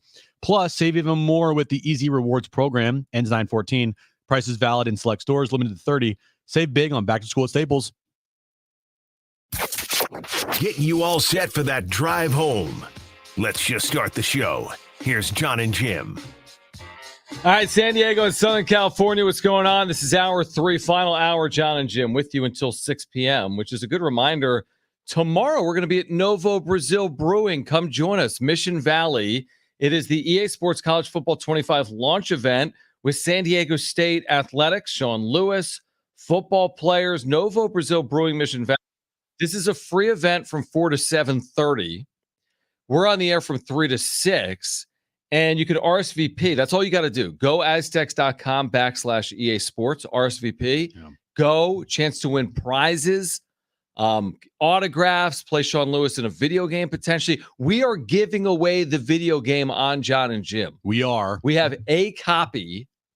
We haven't figured out how we're doing this yet. Brent's not eligible, sadly. We have a copy of the video game. You're going to have to be there to win.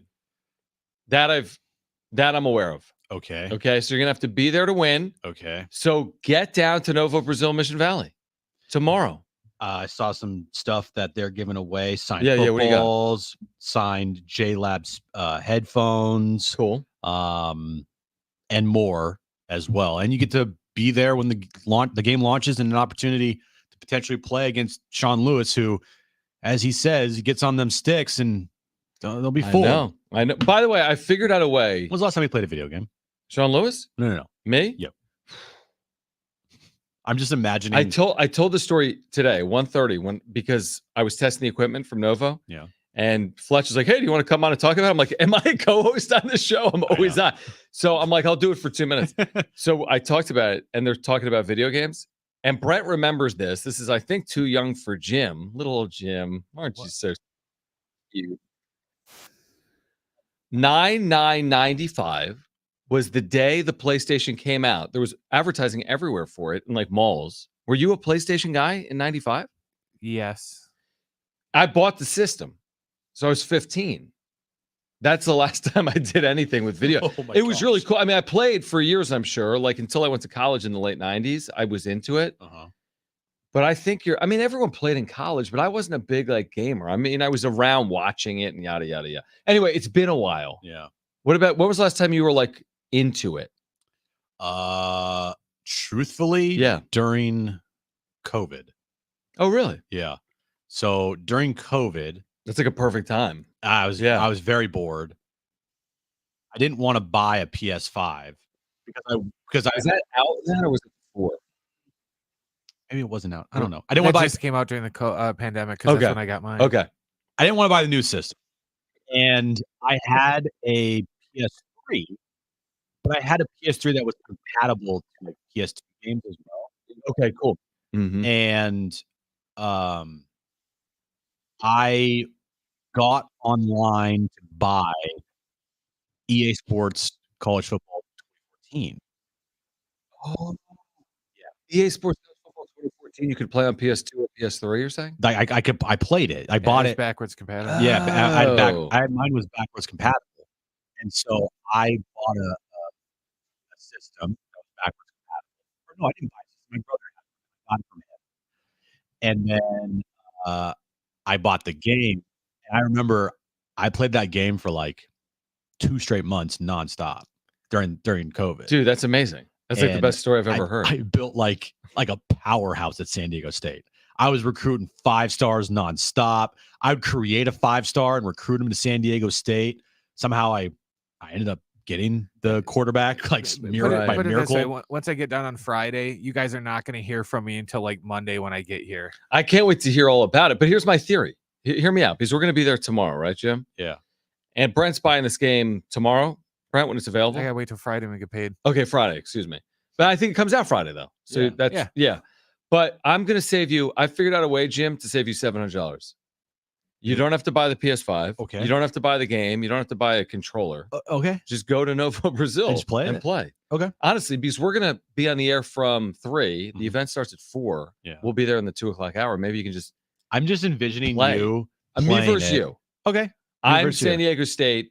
I'm San Diego State. No, I don't think you can do that. I think you can. You can do San Diego State against San Diego State? Yeah. Or how about this? Okay. You be San Diego State. I'll be Michigan. No. You be the week 1 opponent. Texas A&M Commerce. No. Is FCS in there? No, it's FBS. So. No. FBS. Okay. Fine. You be San Diego State. I'll be Georgia. No, that's not how this works. That's fine. Well, okay. I want to play. I feel like, though, you're going to beat me. Therefore, Fine. maybe You be San Diego San State. Diego I'll be State. Penn State. All right. Well, stay tuned. I'm just envisioning you playing, and you're like, I don't know what I'm doing, and then you're pressing buttons, and you're like, oh my gosh, and it's gonna be kind of a disaster. It'd be kind of like, my dad tried to play Madden once when I was a kid. Only he sat there and thought he had like 2 days to go through the whole playbook. It's like, no, you have to pick a play in like 30 seconds. Right, like let's go here. And he got called for like probably 10 delay of game penalties in a row before I was just like, yeah, I'm done. I'm also envisioning you watching like or wanting to like watch a YouTube video on how to play the game. Yeah, I don't get all that. I don't get it. He won't understand it anyways. Well, he'll be like John will definitely be the I need help person. Definitely. No, I know how the like controller works. Like hit the buttons. Do you?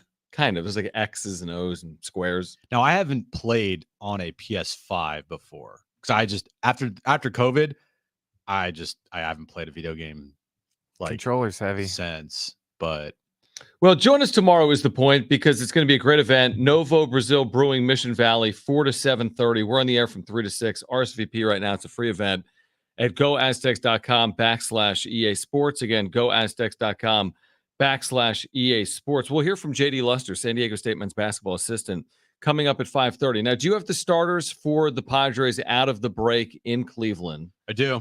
So remember, they kind of switched things up for the final series of the year, or excuse me, of the first half, moving Michael King. Yeah.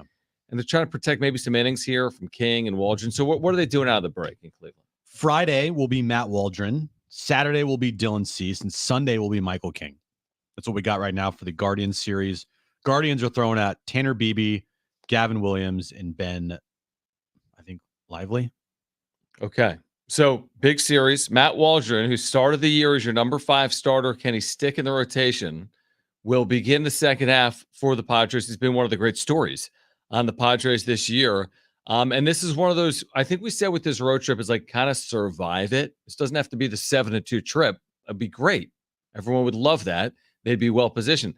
Survive it. Avoid the 2-7 trip or the 3-6 trip. If you do better than that, I think you're fine. So we'll see. Also, because again, the last time we saw them, they were not playing well. Also, with the off days on Monday, they can shorten the rotation. Are they going 4-man rotation? I'm gonna guess they're gonna go 4-man. I would be shocked if they don't. I'd be shocked.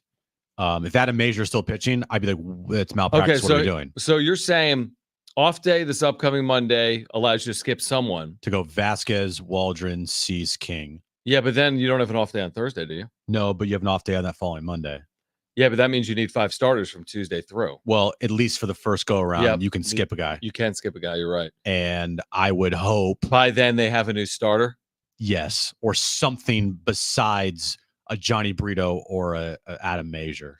I think you have a good chance of being correct there. That we don't see. Now, again, Major's future might be bright, but in the here and now, he's got his 8 ERA. You don't want to throw him. You need to win these games. Yeah. So I think you're probably right in what they're thinking, which is let's use 4 starters for the first turn. Second turn, maybe we have made an acquisition. I don't think you're going to see Joe Musgrove or Darvish, obviously. in the next 9 days or 10 days or whatever. But at some point, maybe you see one or the other.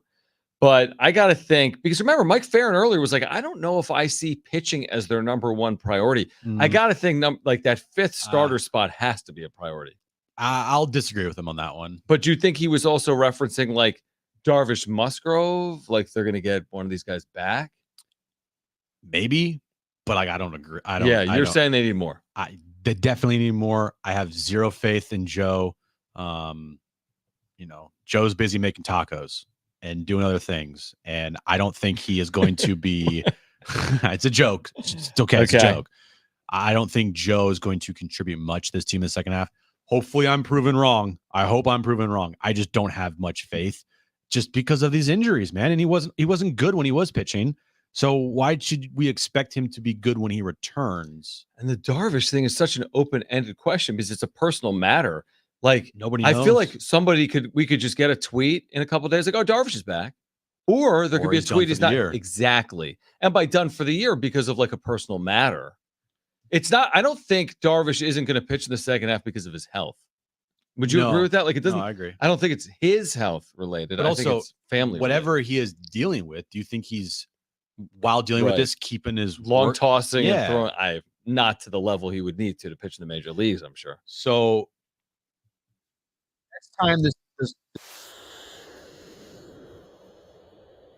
27 versus Baltimore. I'm not mistaken. Understand? Yes, which would be the third series of the road trip. Correct. The final series from 2 versus the Orioles. And really, when you look at it, John, that's the only game until the deadline that they have to worry about. And then on the other side, you're right. There's a lot of money still off, right? When they get back home to the Dodgers, they're off next 2 Mondays. So 22nd and 29th. They're off 1st of August. So they are off on a Monday and a Thursday. And then they're off following Monday and the 5th. I think that's the advantage. I think it is. Because you can skip the week of starters or you can get guys healthier. But I don't know if it's going to be or not.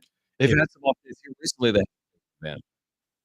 And it was 11 games till the first. 14 games, all right?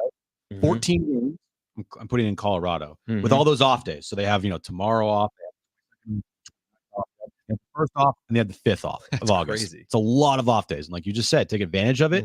Well, if in those 14 games they go 8-6, is that really taking advantage of it? Or is that kind of something where you say it's on par with what the Padres are doing this year, and I'll take that? I would 1,000,000% take it. Yeah. Considering I told you an hour ago, hey, I don't really think that much of the schedule, but it has to be taken into the equation, specifically those 11. The 9 on the road plus LA, you can't pretend like opponent doesn't matter. Now, Padres can beat good opponents. They have this year, played well enough. Now they're under 500 against teams over 500 now. I noticed that. But again, they can play well enough. If you told me we look up 8-6 after Colorado, they are then 3 games over 500 overall. They're trending in a really good direction. I think 3 games over 500 at that point. Just made a move, potentially. Yeah, they maybe are making a move, you're right, to solidify something. And they're likely the final wildcard team at that point at 3 games over 500. I'll take it right now. I think you could do a lot worse. I really do. With that schedule coming up and your pitching situation with like the 5th starter with Fernando Tatis Jr. out, at least for the short term, I think you could do a lot worse than that. You could, or you can go 7-7 and that's also worse. So that's why I'm taking 6-8. That's why I take the 8-6. Yeah. I mean, they had that 12-3, and I'm like, there's no turning back. No, I really felt that way. Me too. I in the 100% moment. felt they that walk way off with Manny a week ago. Yep. Or And whatever like, it was. This team right now feels like unstoppable, even though We've seen them, aren't the best team in baseball record wise. They got to 49-43.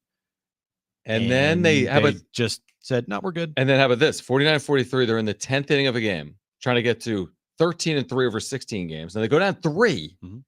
They rally. They score a run. They load the bases. There's no one out. And that's when it changed.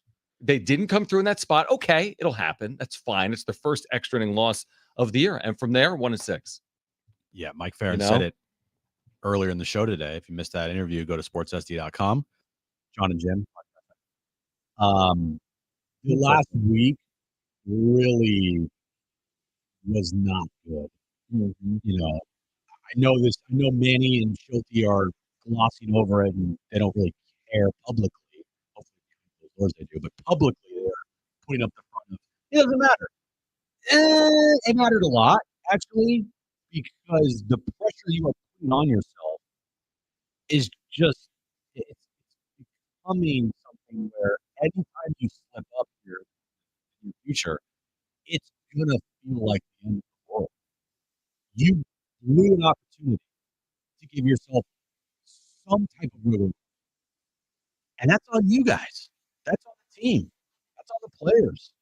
Like, you had an opportunity and you squandered it. I don't know what happened, but after you walked off Arizona, you guys all just decided to go in a collective funk together. Now, if you want to just tell me that's baseball, I would tell you shut up. But shut up, listen. But it's like, why is this team doing this? Why does this team play good and then just all of a sudden go, yeah, we're going to give it all back right now? Because they like to make things hard, or the old "we can't have nice things" theory, or just this, Jim.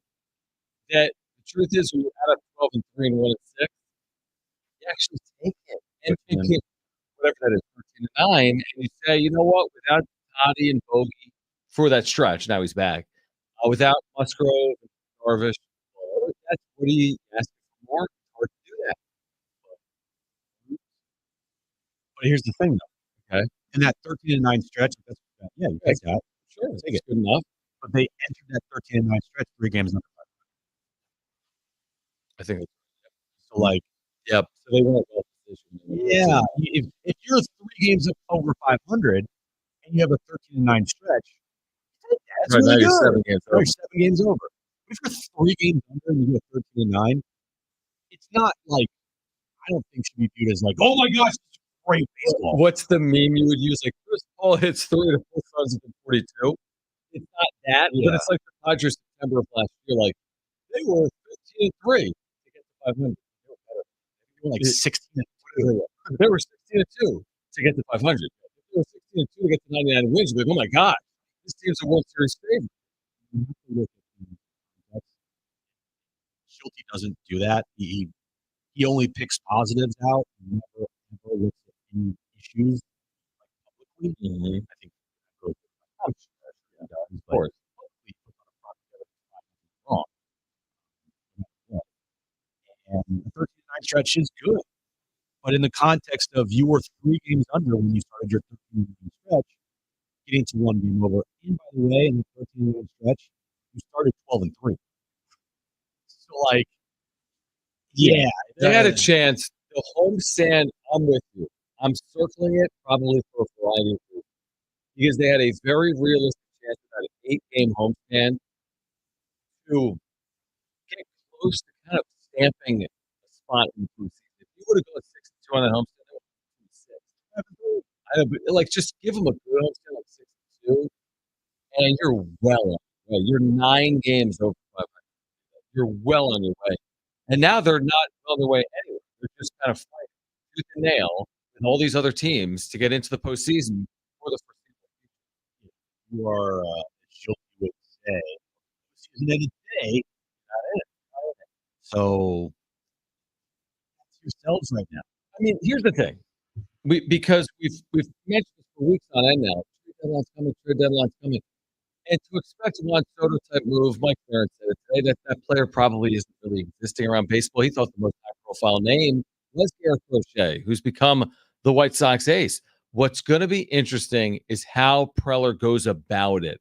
Is he looking for that top-end available piece like Crochet, or is it more like in the darkness? Is this like acquiring relievers like the Angels reliever of the month, Carlos Estevez, and like random players that we haven't even talked about exactly. yet. I mean, we would talk about it social, but it's not like we're coming on Jon and Jim and be like, we need to talk about Carlos Estevez.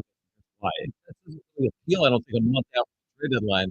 Or here's the reason why Eric Fetty is coming here. Again, when we get linked to him a day out, and we're like, they can offer for Eric Fetty, then we should talk about it. With Carlos Estevez. But when you're 38 days out of that, you're not talking about Carlos Estevez. Eric Fetty, yeah, he's having a really good season. Who's the Angels starter we talked about a lot? Oh, Left-hander. Tyler Anderson? Yeah, we'll talk about it. If they get linked to him, we'll talk about him. Yeah. Other guys, I keep talking about Cal Quantrill. Yep. Costs you a lot. Yep. You need innings. Kirby Yates. I sought after. Good back end piece. But I'm just saying, I'm looking forward to getting closer because I feel like you hone in a little bit. We'll get the reports from beat writers, national as well. National writers saying, hey, here are 2 or 3 names to keep an eye on with San Diego. Here are 2 or 3 names. You agree that kind of regardless of road trip, nothing in the strategy that Preller is going to be implementing here, probably fairly soon, will not change. Unless the nuclear option happens, which I don't want to. 1-8. These just went 1-6. You can't go 2-14 with these teams. Now, I don't forecast it. They haven't been that team this year. They haven't had one stretch that long that was that full of play. Now, did that also scare you? Maybe, but I gotta trust in Machado, Bogarts, dynamic. I don't know. I think they have enough to avoid that. The Ceases, the Waldrons. They have losing streaks for sure. They Yeah, love, oh yeah, they love the love 5-gamer. they love the 5-game losing streaks. Can they survive a 5-game this year? Question. If that's 4, I would kind of say no. Maybe I'm wrong because they've survived 4 to get here. But it's only predicated on if they continue to, after losing 5 games in a row, they just win 5 games in a row. My advice: don't suffer 5 consecutive losses again this year. You got 63 games left. Don't lose 5 in a row again. And they've had a lot of time off here. They have just lost 6 of 7. So now you would expect, all right, this is what the Padres do this year. They lose 6 of 7, they win 6 of 7. Like, can they do That's that? gonna be tough. Can they do that on this road trip? Or can they actually put together a really decent road trip and go 6-3? I mean, that to me is like, That'd be massive. like you just potentially saved your season. Yeah, major Potentially, and you are now in amazing position. You just got done with your hardest of the season, and you also probably got a couple players brought in here from the trade deadline, and you are then what? The 4 games over 500. Yeah, within 50 games. Probably sitting in a wild card spot, most Definitely. likely. All right, if you missed it yesterday, it was great to catch up with JD Luster, San Diego State fourth-year men's basketball assistant. Let's learn more about the Aztecs heading into 2024-25. On the other side, plus Jim's back page, plus we have a ticket giveaway. Niall Horn tickets to give away. Stay with us.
All right, let's hear from JD Luster, San Diego State men's basketball assistant on the upcoming season, expectations for Wayne McKinney, Magoon Gwath, and more. That's next.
All right, this update's brought to you by Staples Stores. Last night, All-Star game, American League beat the National League 5-3. Jackson Merrill and Jurgensen Profar both had hits in the game.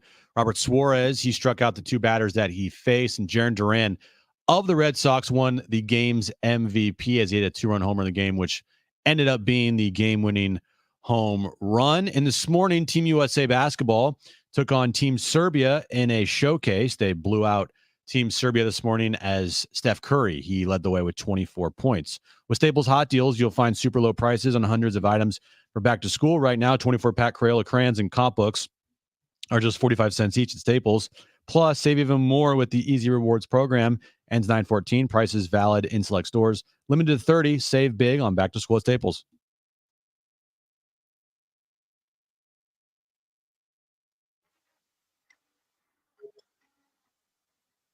We have these Niles Horn tickets to give away, formerly of One Direction. We'll do that in about 10 minutes. So stay with us here on Jon and Jim. We have Jim's backstage as well.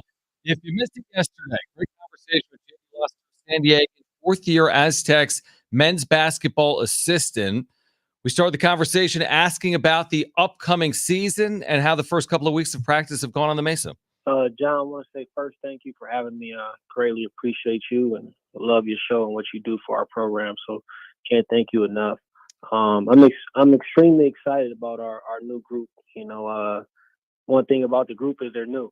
We lost 6 of our main rotation guys, and we got a lot of new faces, a lot of young guys, and it's been a new energy in the room as far as on the court. So I'm excited to see these young guys grow and continue to take steps as we get closer and closer to the season. Who's sticking out to you in practice among the new players that have been brought in here? To be honest, everybody's had their days. Taj Degerville, the freshman that's coming from Vegas, was really good yesterday. Farrell's had some days where he's been really good. Farrell Compton, who's also going to be a freshman. We got Magoon, who's a redshirt freshman, who's, I think he has a chance to be really good at 7 feet. He could do a lot of different things. His versatility on both ends of the floor is something that you just don't really see. Our transfer, Jared Coleman Jones today, he had a really good day. He shot the 3-ball well. So I can't just say one guy. I think everybody's kind of had their days where they were really good. And I think that's the exciting thing about our team is I think we will have depth. JD Lester, San Diego State men's basketball assistant, with us right now on Jon and Jim. So, I know Dutch has talked about this. Like, it's exciting because you really have a whole new group. You have some returnees, but when you have this many new faces, 7, 8, 9 scholarship student athletes, what is the key? Like, to make this thing gel, what are going to be some of the keys? Because you think back to maybe some of the previous iterations of San Diego State, and you've had more returnees. This team has some more newcomers. So what are going to be those keys? I think the key is, it makes it a lot easier when you have an established program and an established culture. Coach Dutcher has been here for 25 years. Dave Velasquez has been here for 22 years. Matt Surrey has been here for 24 years. So, we have a lot of guys who've been here, who've helped establish this culture and tradition here at San Diego State. So it's just a matter of getting these new guys acclimated to how we do things here, which is, we play hard. We pride ourselves on being the hardest playing team every single night. We pride ourselves on defense. We pride ourselves on rebounding. So those have been the staples, and then just getting these guys up to speed on those three things. And then I think you build from there. But our foundation always going to be playing extremely hard, defense, defending, and then rebounding. So those are the things that we've been harping on right now. And then everything else is kind of icing on the cake as we keep building and the foundation is set. Rosters always change in college, especially now with the transfer portal even more than ever. But the last couple of years, this Aztecs team has had a core of players that have been here in college terms for a long time. And this year, you have some returning players, but for the most part, it's a pretty new cast of characters. For you as a coach, how exciting is it to be able to have a new group of players and to be able to coach them and see what they can do going forward? I think when you have, like over the past few years, when you have the same core, it's a gift and a curse, so to speak. We had guys that have won multiple league championships. We had guys who have been to the national championship game, guys who've been to Sweet 16s before, guys who won the Mountain West tournament before. So, in a lot of ways, that motivation was different for those guys. Mm-hmm. It ain't the same motivation to go win league because they've already done it multiple times. They've already won conference tournaments. So, at times during the year last year, it was like as a coaching staff, we got to keep them all balanced. We got to, find different ways to motivate them and get them to keep that drive and that fire alive. And now we got a new group. And it's like every day they come in there excited. They're excited to, make their own mark on the program. Now we have some guys like Miles Bird who's been a part of those teams, but he didn't have a big role, or he wasn't one of the main staples on those teams. So now he's excited to be able to be in that role. We got new guys that haven't won Mountain West League championships. They're excited to do it. So you can feel that new excitement with the new guys, and, you can feel that energy every day, and it's been fun to be around. JD Lester is a San Diego State men's basketball assistant. He's with us right now on Jon and Jim. So as you know, Coach, there aren't a ton of Division I players out of San Diego. You were one of them. Wayne McKinney is out of San Diego. Coronado, played at USD, is now transferred across town to San Diego State. What have you seen from Wayne, who's played a ton of college basketball? He's won a lot of games, been a big-time player and scorer. Is there a unique relationship between you and him, a couple of San Diegans, and now he's got a chance to be on the Mesa? Of course, you're coaching at San Diego State. I mean, he definitely has a special place in my heart for being a San Diegan and being a San Diego kid. I recruited him a little bit when I was at Pacific, when he was in high school. But now that he's here, I'm so happy to have him part of our program. I think Wayne does a lot of great things on the floor, and he's an unbelievable kid off the floor. So, he's high character. He's everything that we look for in an Aztec. And, I'm excited to have him here. He's been good. He's really good defensively. I think you'll see some of the same things you've seen out of Lamont Butler as far as like his ability to frustrate guys and pick up guys 94 feet. He's extremely athletic. Like, he's underrated, I think, in that sense. He can really play above the rim at his size, and he's a guy who scored a lot of points at this level. So we'll need that from him this year.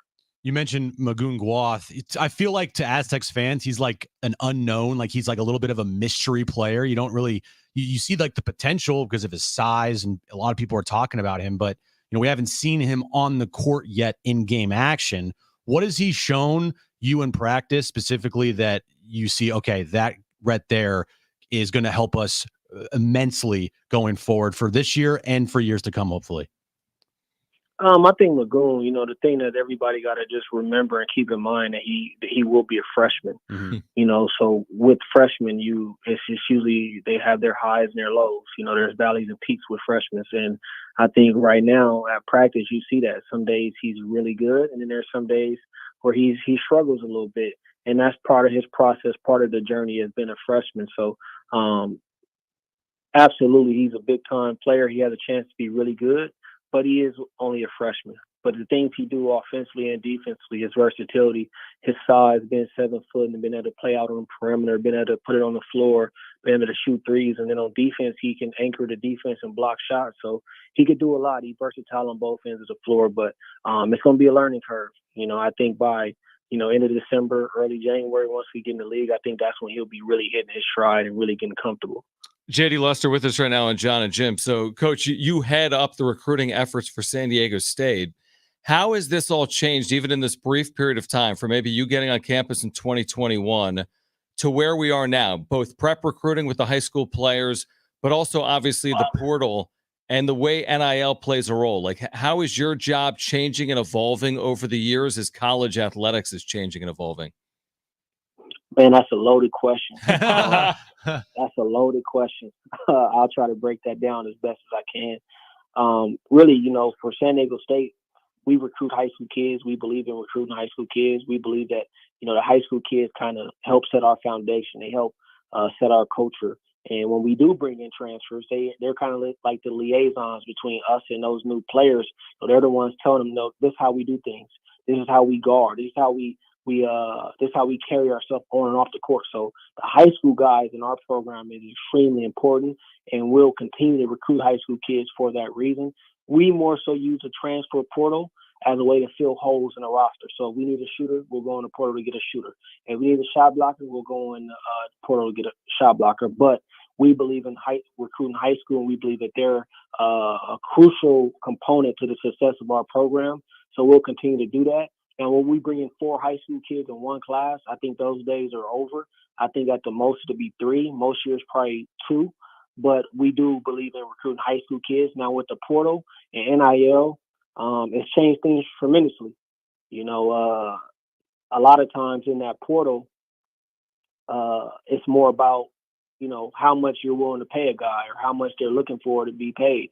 And here at San Diego State, our philosophy is we don't lead with NIL. We don't talk NIL. We talk about, your character. We talk about how you fit within our program, within our system. And if all those things align, then you can talk to our collective and go from there. But it's not something we lead with. It's not something that we're like out here just shopping and leading with financially. So I appreciate that about Coach Dutcher. He keeps the main thing, and he keeps these kids' well-being and their future at the forefront, and it's not just transactional or about a dollar sign. That's really good insight about where the program is right now. One more, Coach, before you go. I mean, could you have envisioned this personally for you? You get here 3 years ago, San Diego State's 81-27. They've been to the NCAA tournament 3 consecutive years. You were there for a national championship game and a Sweet 16 the very next year. I'm sure you had high hopes when you got back to San Diego. How enjoyable have these 3 years been to watch the team's success? To be a San Diego and to grow up here in San Diego, and, for me, it's been completely it's been hard to put into words. It's a different pride I put into putting on that San Diego State logo every single day. And to be able to see San Diego State in the national championship, to be able to see us in the Sweet 16 and get the national recognition that we've been able to garnish over the last few years, it's hard to put into words, and it's just really a testament to God. And I'm so fortunate and so blessed, and I just give all the glory to God for just allowing me to be a part of this journey with Coach Dutcher and Aztecs. An amazing run. San Diego State men's basketball is on, has been on, will continue to be on into the future as well. JD Luster, we really appreciate you taking time for us. We're looking forward to this fall, obviously. Hopefully we can do it again before the start of the season, and thanks for joining us here on the home of the Aztecs. Yes, sir. Thank you. God bless.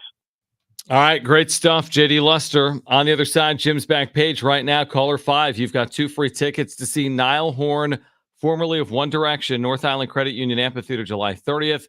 2 free tickets. Call 877-767-4760. Caller 5, they are yours. Ticketmaster.com for tickets and info. 877-767-4760 if you want 2 free tickets to see Niall Horn. Jim's back page next.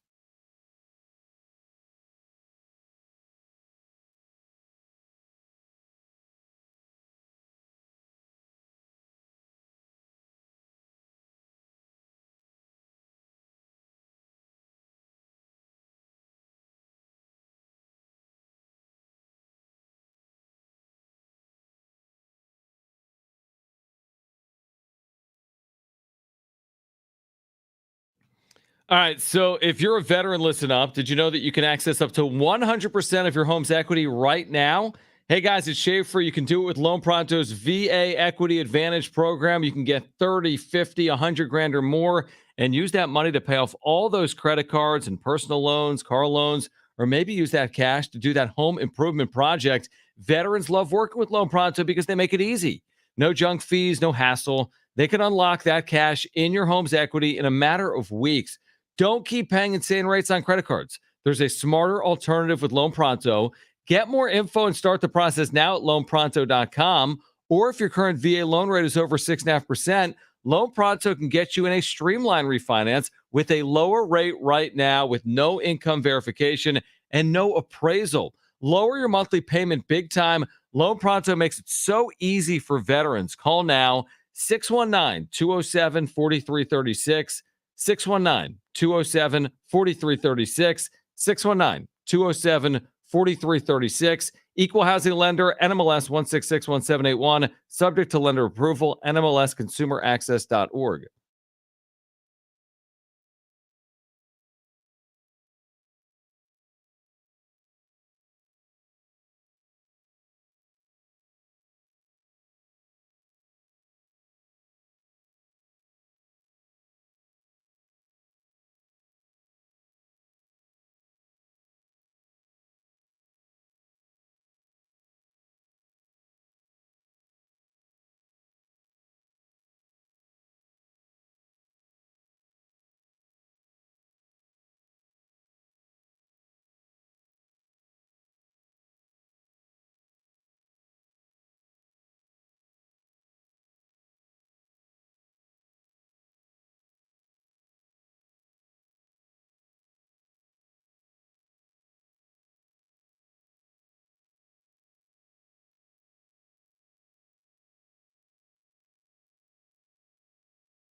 Join us tomorrow again. Nova, Mission Valley.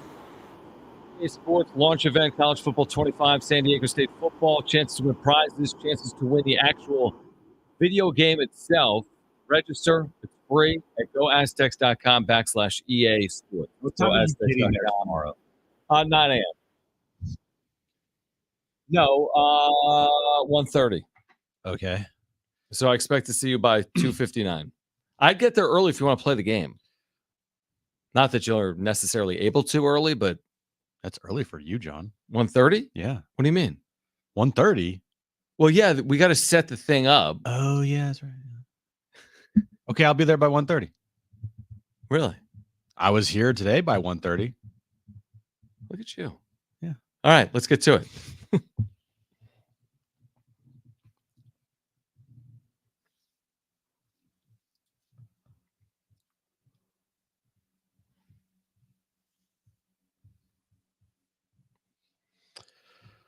So, what would you say is one of the, I guess, most important technological things of our lifetime? Electricity. Besides that.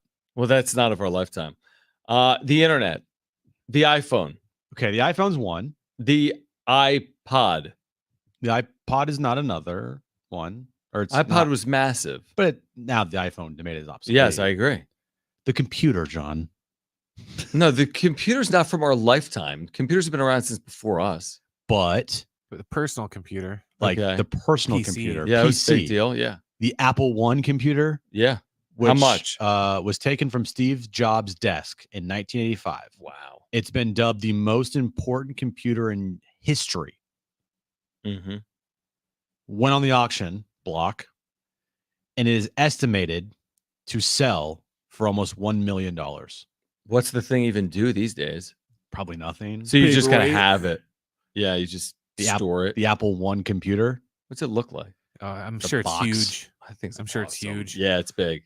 Yeah, I remember not this, but like I remember the 2 because Mm. that's what we had at our school. That's what we died of dysentery on. Mm, Played Oregon Oregon Trail, Trail, on. yeah. yeah, this was a model of one of the original computers built by Steve Wozniak, sorry, not Yeah. Right. Steve Wozniak in 1976. I was gonna say, here come the texts. Roar! Well, my computer's better than that computer. Can I get $1 million for this? No. Yeah, in 40 years. My computer's better, Yeah. too, even though you hate it. Your computer's old, man. Go to Prime Day and buy a new laptop. I don't have money. Right.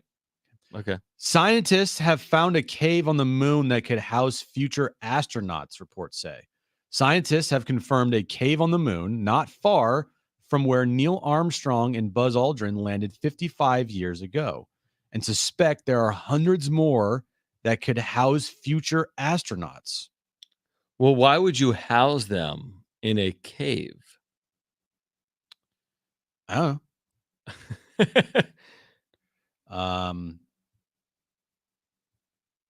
An Italian-led team reported Monday that there's evidence for a sizable cave accessible from the deepest known pit on the moon. It's located at the Sea of Tranquility, just 250 miles from Apollo 11's landing site. The pit, like the more than 200 others discovered up on the moon, was created by the collapse of a lava tube. Whatever that means. It's pesky lava tubes. But you're right. Why? I mean, why would I you don't need, like, understand. Now, Unless they just wanted to like test the conditions of living in like no gravity and on the moon. So the findings suggest that there could be hundreds of pits on the moon, Right. and thousands of lava tubes. Such places could serve as a natural shelter for astronauts, protecting them from the cosmic rays and solar radiation, as well as from meteoric strikes. So there we go. I have nothing to really say about that. I don't really have anything else to say about that either, other than okay. Okay. And finally, they said this was going to be their last, but they could potentially be making a comeback. And I'm talking about, you guessed it, John, The Rolling Stones? the Russo brothers. After they directed Avengers Endgame and Infinity War, they said that was it. They were done. Marvel has been in talks recently with the Russo brothers to direct Avengers 5 and Avengers Secret Wars. There's also reports that Avengers 5, that was supposed to be a Kang movie, is being directed and moved away from Kang. A different plot is being written right now, and the Russo brothers could direct both those Avengers movies. Are you excited about that, John? That hurt my head. Well, that's different from what I saw. What did you see? I heard that they're looking to get Sean Levy, the guy that's directing Deadpool versus Wolverine, to do the next Avengers because he's good at handling huge casts, and that Secret Wars cast is going to be huge because of all the people they're going to bring back. From the Hollywood Reporter, Marvel shocker, Russo bros in talks to direct next to Avengers movie exclusive. So maybe things changed. They also said the hiring. Well, you know why the Russos want to come back? Their last Yeah. like 2 non-Marvel movies all flopped. Multiple names were in contention, including Deadpool and Wolverine director Sean Levy, who was offered the gigs. To say the talks were in the early stages. Now Marvel is shifting towards the Russo brothers. Well, for those that don't know what Avengers is about, it's a 2012 superhero film produced by Marvel Studios based on the Marvel Comics superhero team of the same name. The primary plot revolves around assembling a team and Loki's threat and conflict, battle for New York. That's the first one.